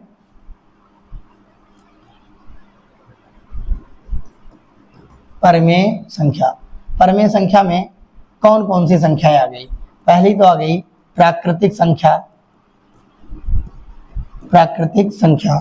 दूसरी आ गई पूर्ण संख्या। तीसरी आ गई पूर्णांक। चौथा जो आया उसका नाम हुआ सम संख्या, क्योंकि आप देख पा रहे हैं कि सम संख्याएं भी उसी में आती हैं। सम संख्याओं को भी आप परमेय बना ले जा रहे हैं। सम संख्या। अगला विषम संख्या। अगला भाज्य संख्या। इसके बाद अभाज्य संख्या। अगला सम विषम भाज्य भाज्य। सहभाज्य अगर लिखेंगे सह अभाज्य तो भी संख्या, कोई भी सहभाज्य का जोड़ा ले लीजिए तो भी अपने आप में, अभी थोड़ी देर पहले 5 और 7 को ही लिया गया था, इन्हें बटे 1 करेंगे तो ये भी p बाई क्यू के रूप में होंगे और दोनों ही क्या होंगे, पूर्णांक होंगे। इसीलिए आप इन्हें क्या कहेंगे, सहभाज्य के जोड़े को भी क्या कह सकते हैं, परमेय संख्या। यानी कोई भी सहभाज्य संख्याओं का अगर जोड़ा लिखा होगा तो वो भी p बाई क्यू हो सकेगा, यानी परमेय संख्या हो सकेगी। ठीक है, इसके बाद आपको मैंने दो अलग से बता दिए 9 और 10। कौन कौन से, एक तो बता दिया आपको शांत दशमलव जिसे टर्मिनेट डेसिमल कहते हैं, और दूसरा अशांत आवर्ती, यानी non terminate but repeat. Clear है, इतनी बातें आपको याद रखनी है। यानी आपका नेचुरल नंबर आ गया, होल नंबर आ गया, इंटीजर आ गया, इवन नंबर आ गया, ऑड नंबर आ गया, और कंपोजिट नंबर आ गया, और प्राइम नंबर आ गया। इसके बाद आपका को प्राइम आ गया। इसके बाद टर्मिनेट डेसिमल एक्सपेंशन आ जाएंगे। उसके बाद नॉन टर्मिनेट एंड आदत पड़ गई नॉन कहने की, non terminate but repeat, non terminate but क्या कहेंगे, रिपीट कहेंगे। क्या कहेंगे, non terminate but repeat. Clear है, तो ये सभी संख्याएं जो आपको सजी हुई बच्चों दिख रही हैं, इन सभी संख्याओं को आप किस में रखेंगे, परमेय संख्याओं में कहेंगे। इसका मतलब परमेय संख्या का बच्चा कौन है, प्राकृतिक भी है, पूर्ण भी है, पूर्णांक भी है, सम संख्याएं भी है, विषम संख्याएं हैं, भाज्य संख्याएं हैं, अभाज्य संख्याएं हैं, सहभाज्य का जोड़ा भी परमेय संख्या है, शांत दशमलव है, अशांत रिपीट होने वाली, अशांत आवर्ती वाली भी संख्याएं भी क्या है, परमेय संख्या है। तो इतनी बड़ी परमेय संख्याओं का इतना बड़ा समूह है बेटा। क्लियर है, आप सभी को। अब कोई आपसे पूछे क्या प्राकृतिक संख्याएं परमेय संख्याएं होती हैं, बिल्कुल प्राकृतिक संख्या परमेय संख्याएं होती हैं। पूर्ण संख्याएं परमेय होती हैं, सही है। पूर्णांक सही है, सम संख्याएं सही है, ठीक ना। लेकिन अगर कहा जाए कि सभी प्राकृतिक संख्याएं ही परमेय संख्या होती हैं, तो आप इनको छोड़ देंगे, इनको छोड़ देंगे, इनको छोड़ देंगे, बहुत सी संख्याएं क्या हो जाएंगी, प्राकृत में ही आ जाएंगी, लेकिन कुछ छूट जाएंगी। जैसे पूर्णांक में निगेटिव वाली, नकारात्मक ऋण वाली संख्याएं भी तो आ रही हैं, तो वो छूट जाएगी। क्लियर है, आपको एकदम सही से समझ में आ रहा है। तो हम किसी एक स्पेशल नाम नहीं ले सकते हैं। इसी में आपको छूट गया है 11। भिन्न को भी मैंने पढ़ाया था ना, सभी भिन्न क्या है, सभी भिन्न। तो हम सभी भिन्नों को परमेय संख्या कह सकते हैं, अशांत आवर्ती को परमेय संख्या कह सकते हैं, शांत आवर्ती को कह सकते हैं, सहभाज्य को कह सकते हैं, अभाज्य को कह सकते हैं, भाज्य को कह सकते हैं, सम विषम को कह सकते हैं, पूर्णांक को कह सकते हैं, पूर्ण संख्या, प्राकृतिक संख्या, सभी को परमेय संख्या कह सकते हैं। लेकिन जब ये कहने लगेंगे कि सभी परमेय संख्याएं भिन्न होती हैं, तो ये गलत हो जाएगा। बाकी ये सब आपको दिख रहे हैं, ये भी तो हैं, वो छूट जाएंगी। अगर मैं इसका नाम ले लूं कि सभी परमेय संख्याएं अशांत आवर्ती होती हैं, तो बाकी सब छूट जाएंगे। अगर मैं कह दूं सभी परमेय संख्याएं अभाज्य होती हैं, तो और सब छूट जाएंगे। इसी कारण से बच्चों मैंने आपको समझाया कि सभी अभाज्य संख्याओं, सभी भिन्न संख्याओं को परमेय संख्या कह सकते हैं, लेकिन सभी परमेय संख्याओं को भिन्न नहीं कह सकते हैं। क्लियर है, अब आपको क्लियर हो गया होगा। पूरा मैंने परमेय संख्या आपको पढ़ा दिया है। अब मैं इस बात को, लैंग्वेज को लिखूंगा, मेरे साथ आप नोट बना ले।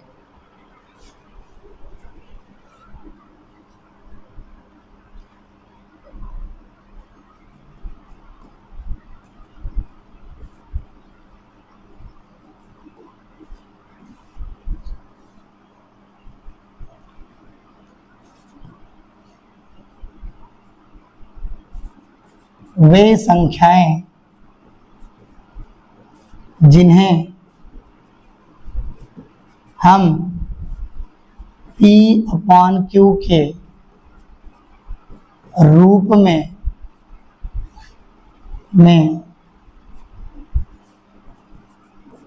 लिख सकते हैं उन्हें परिमेय संख्या कहते हैं, जिसमें P और Q दोनों ही पूर्णांक होते हैं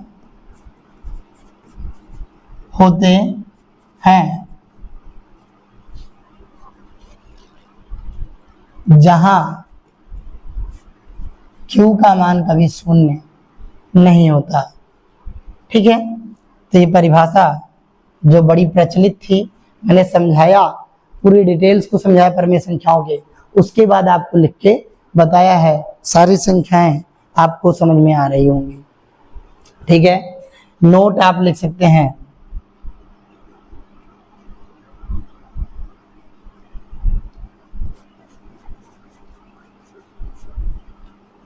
पहला,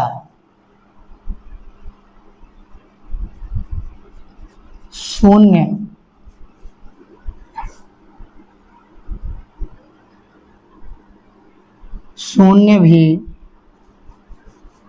भी एक परिमेय संख्या है, किंतु उसे कोई धनात्मक परिमेय संख्या या ऋणात्मक परिमेय संख्या नहीं कह सकते। क्यों? क्योंकि मैंने पहले बताया था आपको वीडियो में कि शून्य को ना तो ये पूर्णांक तो है, लेकिन इसे ना तो धनात्मक कहा जाता है ना तो ऋणात्मक। तो शून्य के आने की वजह से परिमेय संख्या तो वो बन जाता है, लेकिन उसे प्लस या माइनस, क्योंकि शून्य को प्लस माइनस कह नहीं सकते, इसलिए परिमेय संख्या के बनने बाद उसे भी प्लस यानी धनात्मक परिमेय संख्या, ऋणात्मक परिमेय संख्या नहीं कह सकते। क्लियर है? तो इसलिए मैं लिख रहा हूं कि शून्य भी एक परिमेय संख्या है। अगला देखें, दूसरा, सभी भिन्न। ये क्वेश्चन डायरेक्ट कंपटीशनों में आ जाता है, इसलिए लिखा जा रहा है, लिखवा दे रहा हूं मैं, आप मेरे साथ लिखिए। सभी भिन्न परमेय संख्याएं, देखिए बच्चा है ना परमेय संख्या का, परमेय संख्या हैं, किंतु सभी भिन्न परमेय संख्या हैं, किंतु सभी परमेय संख्याएं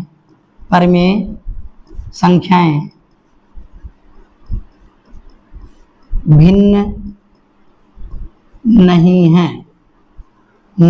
है।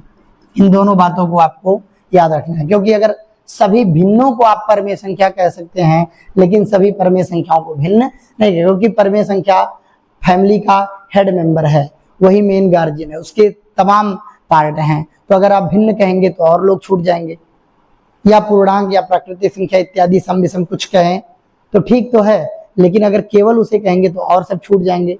इसलिए आप जितनी भी चीजें हैं, चाहे भिन्न हो, चाहे प्राकृतिक संख्या हो, चाहे पूर्णांक हो, सबको परमेय संख्या कह सकते हैं, लेकिन परमेय संख्या का कोई स्पेशल नाम नहीं दे सकते कि परमेय संख्या केवल प्राकृतिक होंगी, परमेय संख्या केवल पूर्णांक होगी, परमेय संख्या केवल सम होंगी, परमेय संख्या केवल विषम होंगी, सहभाज्य होंगी, भाज्य होंगी, ऐसा आप नहीं कह सकते हैं। ठीक ना, क्योंकि वो हेड ऑफ फैमिली है। परमेय संख्या आपको बताया ना कि पापा हैं, उसके राम श्याम सीता या गीता जो भी है, बच्चे हैं, तो उसके द्वारा उनको संबोधित किया जा सकता है, लेकिन बच्चों से पापा का परिचय नहीं हो सकता कि फला अपने पापा जैसे लगते ऐसा हो, लेकिन पापा बेटे जैसे लग रहे हैं ऐसा नहीं हो सकता। इसलिए मैंने यहाँ पर लिखा है कि सभी भिन्न परमेय संख्याएं हैं, किंतु सभी परमेय संख्याओं को आप भिन्न नहीं कहेंगे। वही बात फिर कहूंगा कि अगर सभी परमेय संख्याओं को भिन्न कह देंगे तो उसमें दशमलव की भी संख्याएं रही वो छूट जाएंगी, और सम संख्याएं, विषम संख्याएं, पूर्णांक, तमाम चीजें हैं वो सब छूटने लगेंगे। ठीक है, तो ये आपको याद रहना चाहिए, कोई इसमें दिक्कत नहीं होनी चाहिए। ठीक है, मैं हटूंगा 1 मिनट के लिए, आप इसका स्क्रीनशॉट ले लें, देख लें, चेक कर लें, और या कॉपी पेन से लिख रहे हो तो और भी अच्छा है।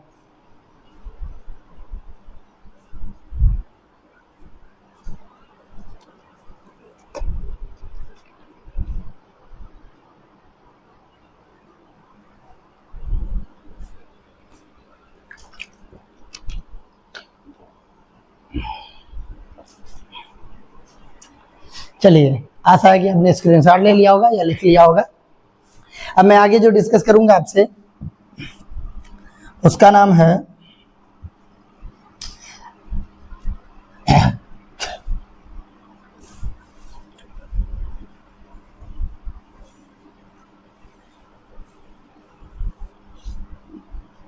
परमेय संख्याओं के विषय में। आप समझ चुके हैं। अब जो हम बात करेंगे वो अपरिमेय की बात करेंगे।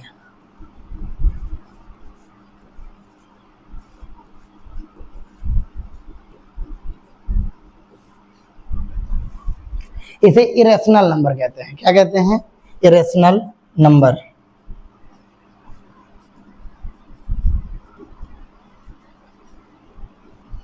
नंबर कहा जाता है इसे।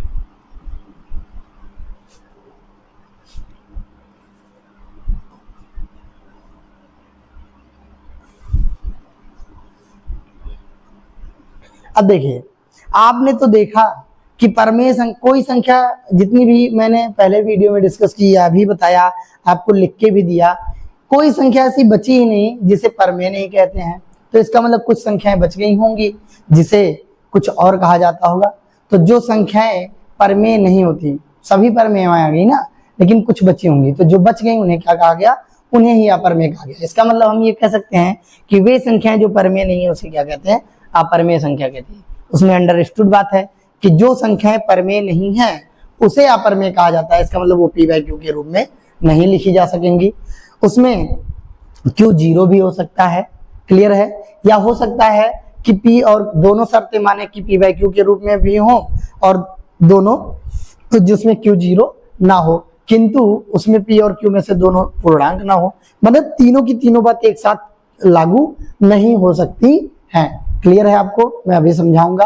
अभी के लिए आप इतना जाने कि जितनी भी परमेय संख्याएं नहीं होंगी उन्हीं को अपरमेय कहा जाएगा। तो आइए इस बात को मैं लिखता हूं, मेरे साथ आप लिखते रहें।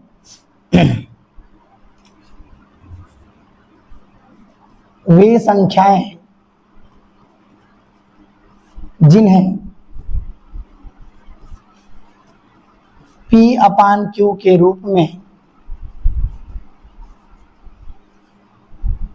व्यक्त नहीं किया जाता, व्यक्त नहीं किया जा सकता है, उसे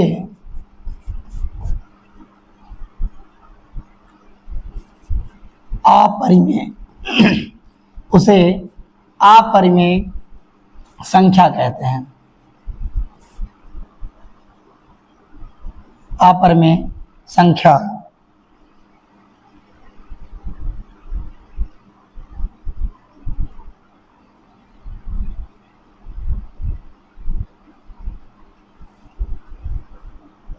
अपरिमेय संख्या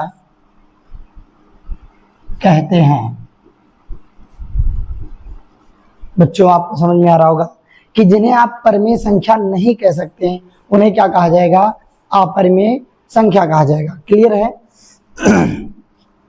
मैं इसका एग्जाम्पल लिख दूं। एग्जाम्पल जैसे √2, √4,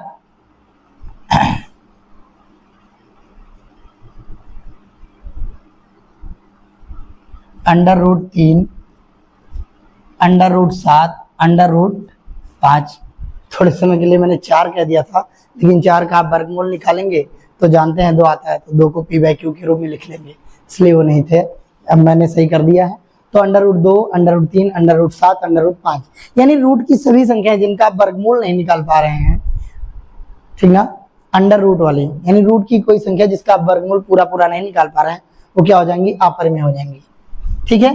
तो ETC, ठीक है, ये संख्याएं आपको जो दिख रही हैं वो क्या है? अपरिमेय संख्या है। अब कुछ और जाने इसके विषय में।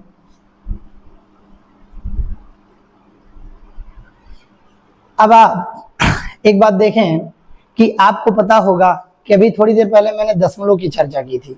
कभी कभी क्या होता है कि दशमलव को सॉल्व करते हैं तो आप दशमलव की संख्या कटती नहीं है। जैसे आपने कोई संख्या लिया और आप देखेंगे कि जैसे लिखा 2 दशमलव, कभी 5 आ जाएगा, कभी 4, सॉरी फिर से मैं लिखता हूं,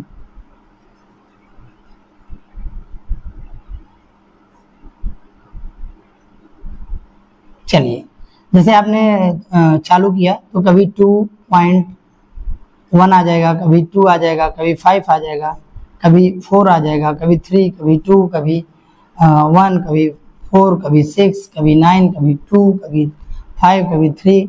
मतलब संख्याओं के आने का कोई व्यवस्थित क्रम नहीं है कि क्रम से एक एक ही रिपीट आ जाए या दो आ जाए या पांच आ जाए या एक दो का रिपीट हो या पांच का रिपीट हो या एक दो पांच तीनों का रिपीट हो, मतलब संख्याएं कुछ की कुछ उल्टी पुल्टी आएंगी, मतलब अंट संट संख्याएं आएंगी। जैसे 3.432152015321021351 कुछ का कुछ संख्या है, मतलब दशमलव के बाद उल्टी पुल्टी संख्या, कुछ का कुछ अगड़म बगड़म संख्याएं इधर उधर की आती रहेगी। तो ऐसे दशमलव प्रसार को क्या कहा जाता है? ये तो कटने वाली तो है नहीं, इसलिए इन्हें अशांत तो कहा ही जाएगा, अशांत कहा जाएगा। और साथ में ये रिपीट भी नहीं हो रही है, देखिए न 4 रिपीट हो रहा है, न 4 3 रिपीट हो रहा है, न 4 3 2 रिपीट हो रहा है, न 4 3 1 रिपीट हो रहा है, न 4 3 5 रिपीट हो रहा है, न 4 3 4 रिपीट हो रहा है, कोई अपक्रम नहीं पाएंगे। क्लियर है? तो ऐसी संख्याओं को अशांत तो कहा जाएगा। अशांत के साथ अनावर्ती हैं, अनावर्ती कहा जाएगा इन्हें। क्या कहा जाएगा? अनावर्ती। नाम में बहुत कंफ्यूजन है बेटा, सभी लोग बताते हैं, बच्चों को याद रहता, आप याद रखिएगा कि पहली बात तो कट नहीं रही इसलिए अशांत नहीं कहा जाएगा, और कुछ का कुछ एक निश्चित कोई वैल्यू नहीं आ रही है, एक निश्चित कोई संख्या नहीं आ रही, कितनी संख्याएं बार बार आ रही हूँ, कुछ कभी 4 आ रहा है, कभी 3 आ रहा है, कभी 2 आ रहा है, कभी 1 आ रहा है, कभी 5 आ रहा है, कभी 4 आ रहा है, कभी 2 आ रहा है, कभी 2 आ रहा है, कभी 0 आ रहा है, कभी 1 आ रहा है, कभी 5। अब क्या आएगा पता है नहीं, ऐसे ही अनवरत क्या होंगी, चलती रहेंगी। तो अशांत तो कहा जाएगा। और बाद में इन्हें अगर रिपीट होती तो आवर्ती कहते हैं, रिपीट नहीं हुई है इसलिए अनावर्ती कहा जा रहा है। तो इस संख्या के प्रकार को कहा जाता है अशांत आवर्ती। क्या कहा जाता है? इसको आपको याद रखना है कि ऐसी संख्याएं क्या है?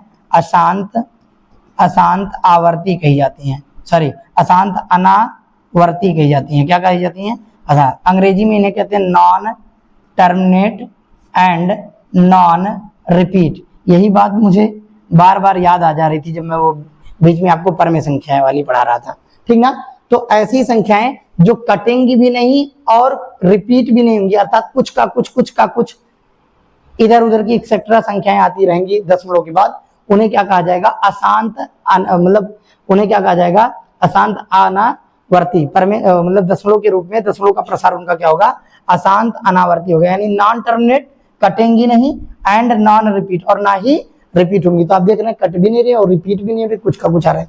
तो ऐसी संख्याओं को अशांत अनावर्ती कहते हैं और इन्हें ही अपरिमेय कहा जाता है। क्या कहा जाता है? अपरिमेय संख्या कहा जाता है। तो इस प्रकार से मेरे द्वारा आपने दो बातें सीखी। परिमेय संख्या में दो टाइप के दशमलव आते हैं और अपरिमेय में एक आता है। कैसे? अपरिमेय में एक कैसे आता है? अशांत अनावर्ती आता है, मतलब कि वो कटेंगी भी नहीं और आवृत्ति भी उसकी नहीं होगी, रिपीट भी नहीं होगा। फिर से मैं कह दे रहा हूं, पहली बात तो कटेगा नहीं और रिपीट भी नहीं होगा, अर्थात non terminate and non repeat कहलाती हैं वो। उन्हें क्या कहा जाता है? अशांत अनावर्ती, non terminate and non repeat, जिसे अपरिमेय कहा जाता है। इस प्रकार से दशमलव का एक टाइप ऐसा, एक रूप ऐसा है जो क्या है? अपरिमेय है। बाकी दो रूप और दशमलव के बचते हैं, एक तो जो कट जाता है जिसे शांत कहते थे वो परिमेय था, आपने पढ़ा ही है, और दूसरा कटती नहीं है तो क्या होती है? रिपीट होती है। तो आसान तो हो जाती है लेकिन उनका रिपीटेशन चालू रहता है, यानी वो रिपीट होती है, पुनरावृत्ति होती है, बार बार वो आती रहती है। जैसे आपने 0.333 देखा था, 0.666 देखा था। तो इस प्रकार से दो टाइप की संख्या कहाँ चली जाती है? परिमेय के घर चली जाती है, और एक ऐसी बच जाती है दशमलव की जो अशांत अनावर्ती कहती है, उसे क्या कहते हैं? अपरिमेय कहा जाता है। तो इस प्रकार से अपरिमेय संख्याओं में दशमलव की एक टाइप आती है, एक प्रकार आता है, ठीक है। और परिमेय में दशमलव के दो टाइप आते हैं। कौन कौन? एक शांत वाले, एक अशांत लेकिन रिपीट वाले, यानी आवृत्ति वाले।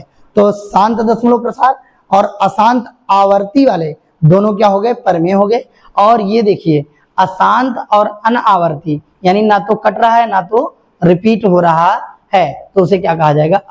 अपरिमेय कहा जाएगा, ठीक ना। तो आपको ये दोनों संख्याएं याद रहनी चाहिए। फिर से मैं बता दूं, शांत वाली और अशांत वाली जो रिपीट होती हैं वो क्या कहलाएंगी? परिमेय कहलाएंगी। और अशांत होने के साथ साथ जो रिपीट नहीं होंगी उन्हें क्या कहा जाएगा? हमेशा क्या कहा जाएगा? अपरिमेय संख्या कहा जाएगा। जैसे मैं लिखूं कि 1.32542123 ऐसे लिखता चला जाऊं तो ये क्या हो जाएंगी? अपरिमेय, क्योंकि रिपीट होने का कोई क्रम नहीं है। फिर 6.0523125432 ऐसे लिखता चला जाऊं, क्या होंगी? अपरिमेय। दशमलव का प्रसार कैसा है? अपरिमेय। इसका मतलब जो कटेंगी नहीं और रिपीट भी नहीं होंगे उन्हें अपरिमेय कहेंगे। इसका मतलब कोई संख्या अगर कट नहीं, दशमलव की संख्या है, अपरमेय है, इसका मतलब वो अशांत अनावर्ती है। यानी दशमलव की वो संख्या जो अशांत अनावर्ती होती है उन्हें क्या कहा जाएगा, अपरमेय कहा जाएगा। आई होप आपको क्लियर हो गया होगा। तो मैं लिख रहा हूं, मेरे साथ साथ आप नोट बनाते चलिए। और एक विशेष बात आप याद रखें कि पाई भी क्या है, एक अपरमेय संख्या है, क्योंकि जब उसे सुपर कंप्यूटर को दिया जाता है तो भी उसके मान को आप ये ना समझिएगा कि सर पाई बराबर तो 22/7 होता है, तो ये पी हो गया, ये क्यू हो गया, ये जीरो भी नहीं है तो परमेय संख्या हो गया। नहीं बेटा, ऐसी बात नहीं। तो बच्चों पाई एकदम एग्जैक्ट मान उसका नहीं है, वो परमेय के बहुत करीब है, इसलिए उसका मान 22/7 लगभग बताया गया है, यथार्थ मान नहीं है। उसका यथार्थ मान लेने जाएंगे तो उसे सुपर कंप्यूटर भी कैलकुलेट नहीं कर पाता है, इसलिए आप उसको क्या मानेंगे, अपरमेय कहेंगे। यानी कहने का मतलब उसका भी दशमलव का वैल्यू कुछ का कुछ आता रहता है। इसलिए मैं इस बातों को विशेष में लिखवाऊंगा आपके लिए, नोट में लिखवाऊंगा। आप नोट में लिखिए, पहली बात अशांत अनावर्ती, यानी जो कटेंगी नहीं और आवृत्ति भी नहीं होगी, अशांत अनावर्ती वाले दशमलव वाले सभी दशमलव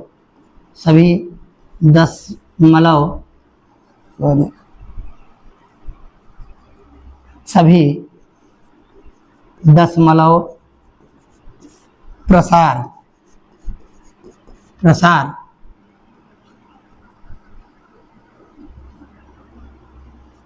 अपरिमेय संख्याएं हैं।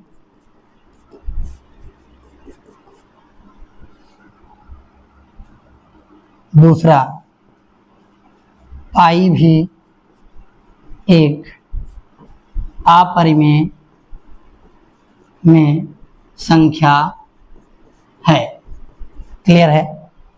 इतना बच्चों आप मेरे साथ नोट कर लें, स्क्रीनशॉट ले लें, तो आपको समझ में आ गया होगा कि जो संख्याएं दशमलव की कटती नहीं है और ना ही रिपीट होती हैं उन्हें अपरमेय कहा जाता है। अंग्रेजी के बच्चे वो जाने कि उसे non terminate and non repeat कहा जाता है। क्लियर है? तो दशमलव में कौन सी संख्या है, अशांत अनावर्ती वाली, और पाई भी क्या है, दोनों अपरमेय संख्या है। बाकी सब आपके सामने। हाँ, एक बार डाउट आपके दिमाग में और आ सकता है कि सर √2 लिखा है तो इसे बटे 1 कर दें, तो ये हो गया P, ये हो गया Q, और यहाँ पर Q का मान 0 भी नहीं है, तो तीनों बातें लागू परमेय हो गई। नहीं बेटा, मैंने आपको बताया था कि पूर्णांक नहीं हूं। देखिए ये दोनों बातें क्या होनी चाहिए, P और Q होनी चाहिए, Q 0 नहीं होना चाहिए, बात सही है, लेकिन साथ ही साथ ये P और Q दोनों मान क्या होने चाहिए, पूर्णांक होने चाहिए। अब तुमको पता है एक तो पूर्णांक है, एक को तो आप पूर्णांक कह लेंगे, ये तो पूर्णांक है, लेकिन आप दो को कहाँ, √2 है ना, ये पूर्णांक कहाँ है, इसका वैल्यू आएगा √2 का 1.414। जब आप वर्गमूल लेंगे तो लगभग ये वैल्यू प्राप्त होगी। तो पूर्णांक कहाँ है, इसलिए आप इस संख्या को क्या कहते हैं, √2 हो तो इसका भी दशमलव मान कुछ होगा। ऐसे √3, √5 इन सबके उसी टाइप के होंगे, मतलब कि इनको बटे 1 तो बदल पाएंगे, बटे 1 में तो कर पाएंगे, लेकिन ये P हो जाएगा, ये Q हो जाएगा, जबकि ये P और Q दोनों पूर्णांक होने चाहिए थे। तो Q आपका पूर्णांक तो होगा, लेकिन P वाली जो वैल्यू √5 लिखी है वो पूर्णांक नहीं होगा, वो दशमलव में उसका मान आएगा। इसलिए हम √ की संख्या जिनका वर्गमूल नहीं निकलता उन्हें अपरमेय में भी रखते हैं, अपरमेय में ही रखते हैं। इसीलिए तो आप सिद्ध करते हैं, कक्षा 10 का बहुत ही फेमस क्वेश्चन है, बोर्ड में बार बार आने वाला क्वेश्चन है, एक बार नहीं कई बार पूछा गया है और बच्चे उस पर एकदम जी जान लगा के उसकी तैयारी करते हैं, क्योंकि 3 से 5 नंबर आपको दिलाता है। छोटे में आया तो 2-3 नंबर, नहीं तो 5 नंबर देके आपको जाता है कि √3 को सिद्ध करिए कि √3 या √5 क्या है, एक अपरिमेय संख्या है। इसलिए आप यहाँ पर इनको क्या मान के चलेंगे, अपरमेय में। फिर बता दूं, √3 लिखते ही बटे 1 कर पाएंगे, ये P हो गया, ये Q हो गया, रूप में तो हो गई, और उसके बाद इसका नीचे की वैल्यू 0 भी नहीं है, 2 शर्त मानता है। तीसरे में इसको P और Q को दोनों को क्या होना चाहिए, पूर्णांक होना चाहिए, जबकि आपको पता है 3 का मान 1.73 कुछ आएगा, वो पूर्णांक नहीं होगा। इसलिए तीनों बातें मानता तब परमेय होती, तीनों एक्सेप्ट नहीं कर रहा है, इसलिए ये क्या हो जाता है, परमेय नहीं बल्कि अपरमेय होता है। क्योंकि आपने पढ़ रखा है कि वे संख्या जो परमेय नहीं होती, अर्थात जिन्हें P/Q के रूप में व्यक्त नहीं किया जा सकता, वे संख्या जिन्हें P/Q के रूप में व्यक्त नहीं किया जा सकता, उसे अपरमेय संख्या कहते हैं। तो नोट में मैं ये भी लिख दूं आपको, कि वे संख्याएं जो परिमेय नहीं हैं, परिमेय नहीं होती हैं, उन्हें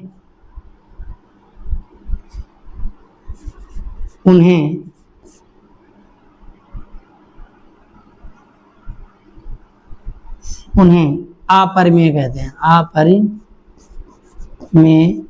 संख्या कहते हैं। इस हिसाब से अपरिमेय की सभी बातें क्या हो गई, समाप्त हो गई है। अब आइए, आपने इस प्रकार देखा कि जब मैं परिमेय का नाम लेता हूं तो हर संख्याएं आ जाती हैं, और दूसरी क्या है, जो परिमेय ना हो के परिमेय से बच जाती है वो क्या हो जाती है, अपरिमेय। इस प्रकार से पूरा ओवरऑल संख्याओं में दो प्रकार की संख्याएं आती हैं।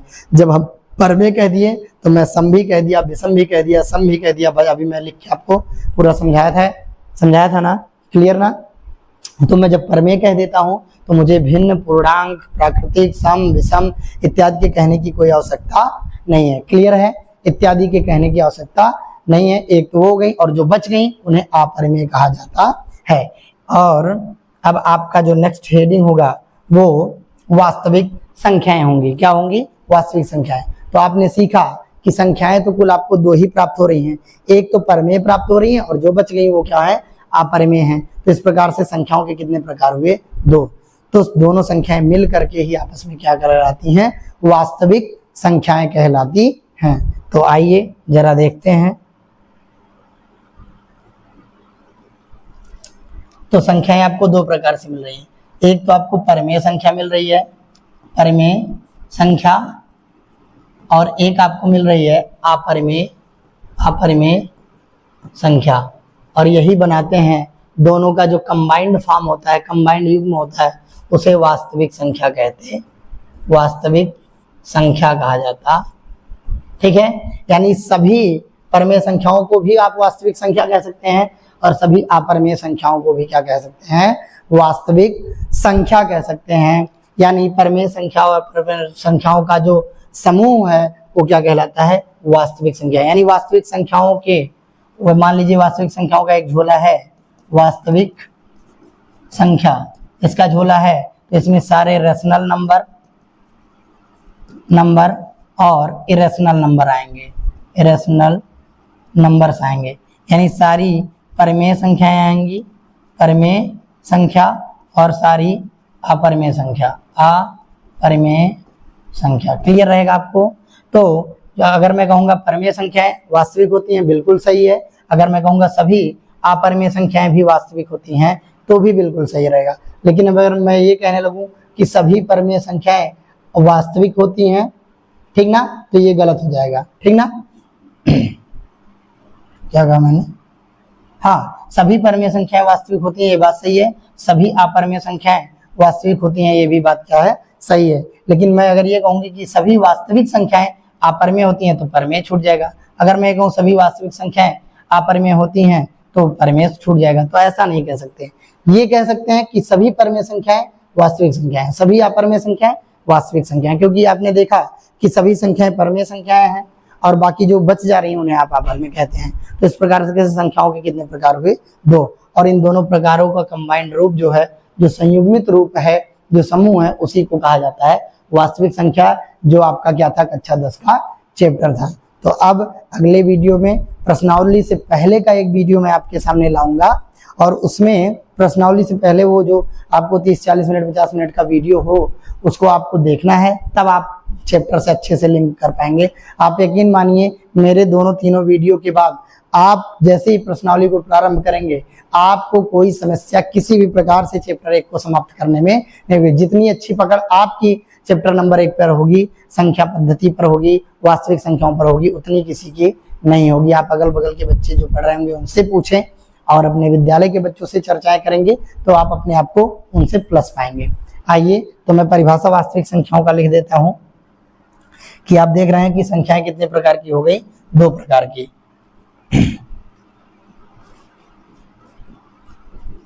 वास्तविक संख्या, इसीलिए आपको बोर्ड में पढ़ाया जाता है कि वास्तविक संख्याएं कितनी प्रकार की होती हैं, 2 प्रकार की होती हैं। नंबर 1 परिमेय संख्या,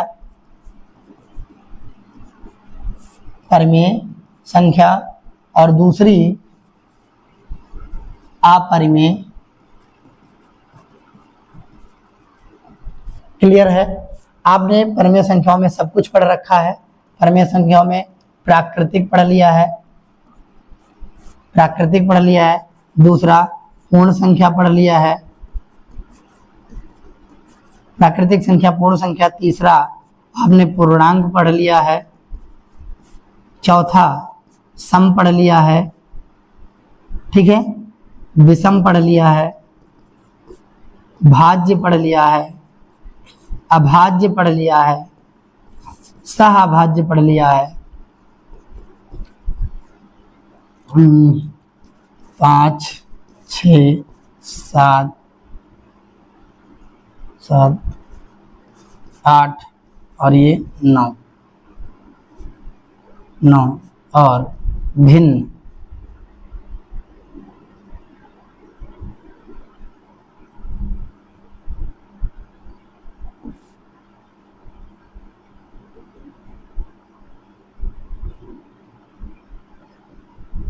सह अभाज्य, भिन्न, शांत दशमलव,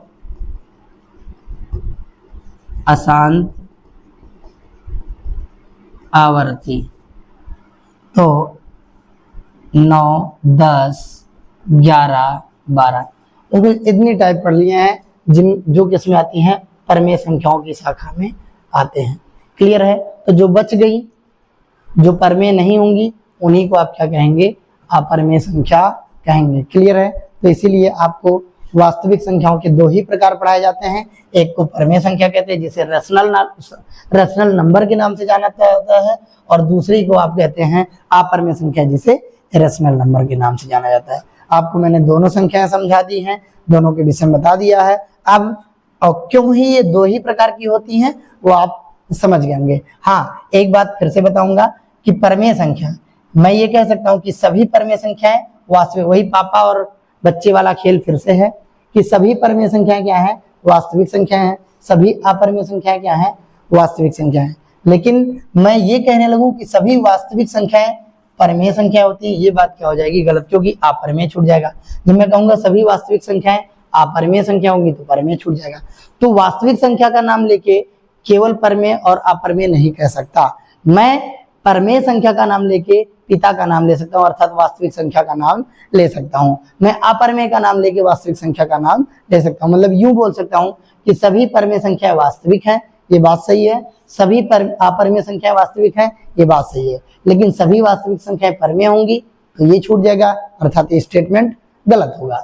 अगर मैं कहूँ कि सभी अपरिमेय संख्याएं वास्तविक हैं तो ये बात सही होगा, लेकिन कहूँ कि सभी वास्तविक संख्याएं अपरिमेय हैं तो उसमें परिमेय छूट जाएगा। तो ये दोनों ही बातें क्या हो जाएंगी, गलत हो जाएंगी। ठीक है?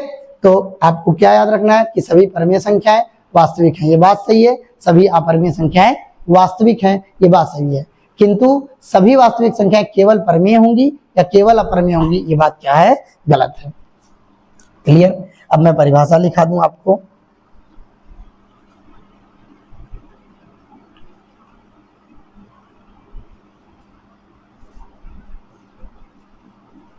वास्तविक संख्या जिसे आप रियल नंबर कहते हैं, रियल नंबर,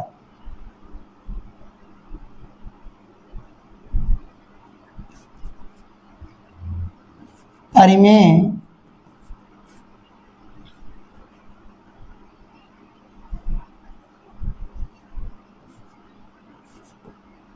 सभी परिमेय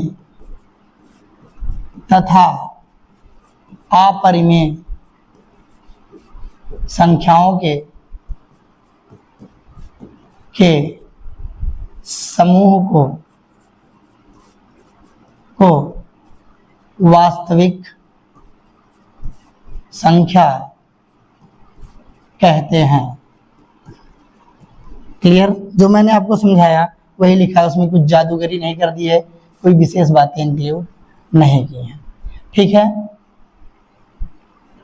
सभी परिमेय तथा अपरिमेय संख्याओं के समूह को वास्तविक संख्या कहते हैं। आप नोट इसका लिख सकते हैं।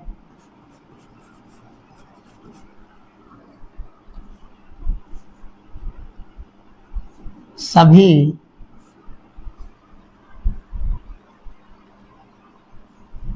परिमेय या अपरिमेय संख्या को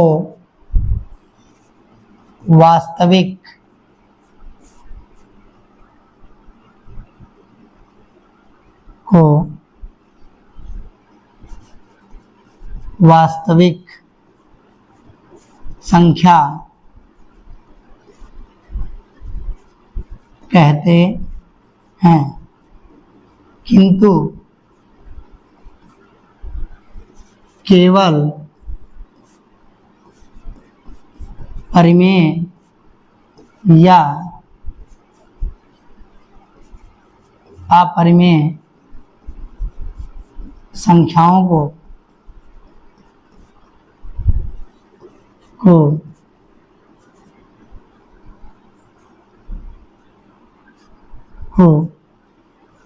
वास्तविक नहीं कह सकते हैं।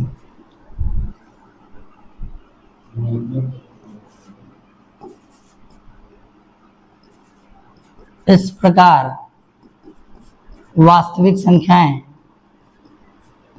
संख्याएं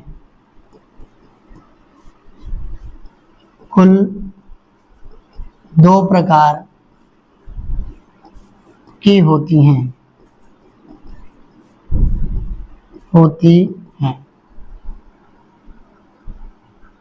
नंबर 1 परिमेय संख्या,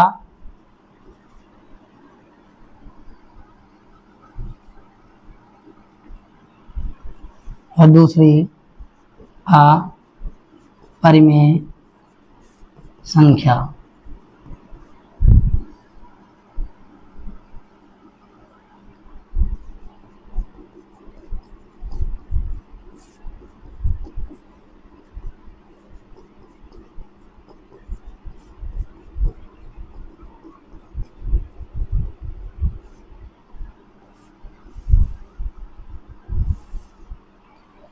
इस तरीके से मैंने अपने जो 10th बोर्ड 2026 का तैयारी कर रहे हैं उन बच्चों के लिए संख्याओं से संबंधित जितनी भी बातें थी सबको कंप्लीट कर दिया है, पूरा कर दिया है। मैं फिर कह दूं, आपको अगर प्रश्नावली से सवाल जितने हैं उनको डिस्कस करना है मेरे साथ या किसी के भी साथ, तो ये दोनों वीडियो देखने आपके लिए परम आवश्यक हैं।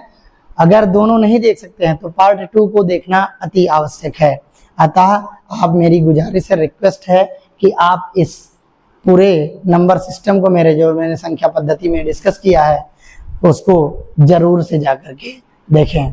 बहुत बहुत धन्यवाद आप लोगों को। Take care, bye bye.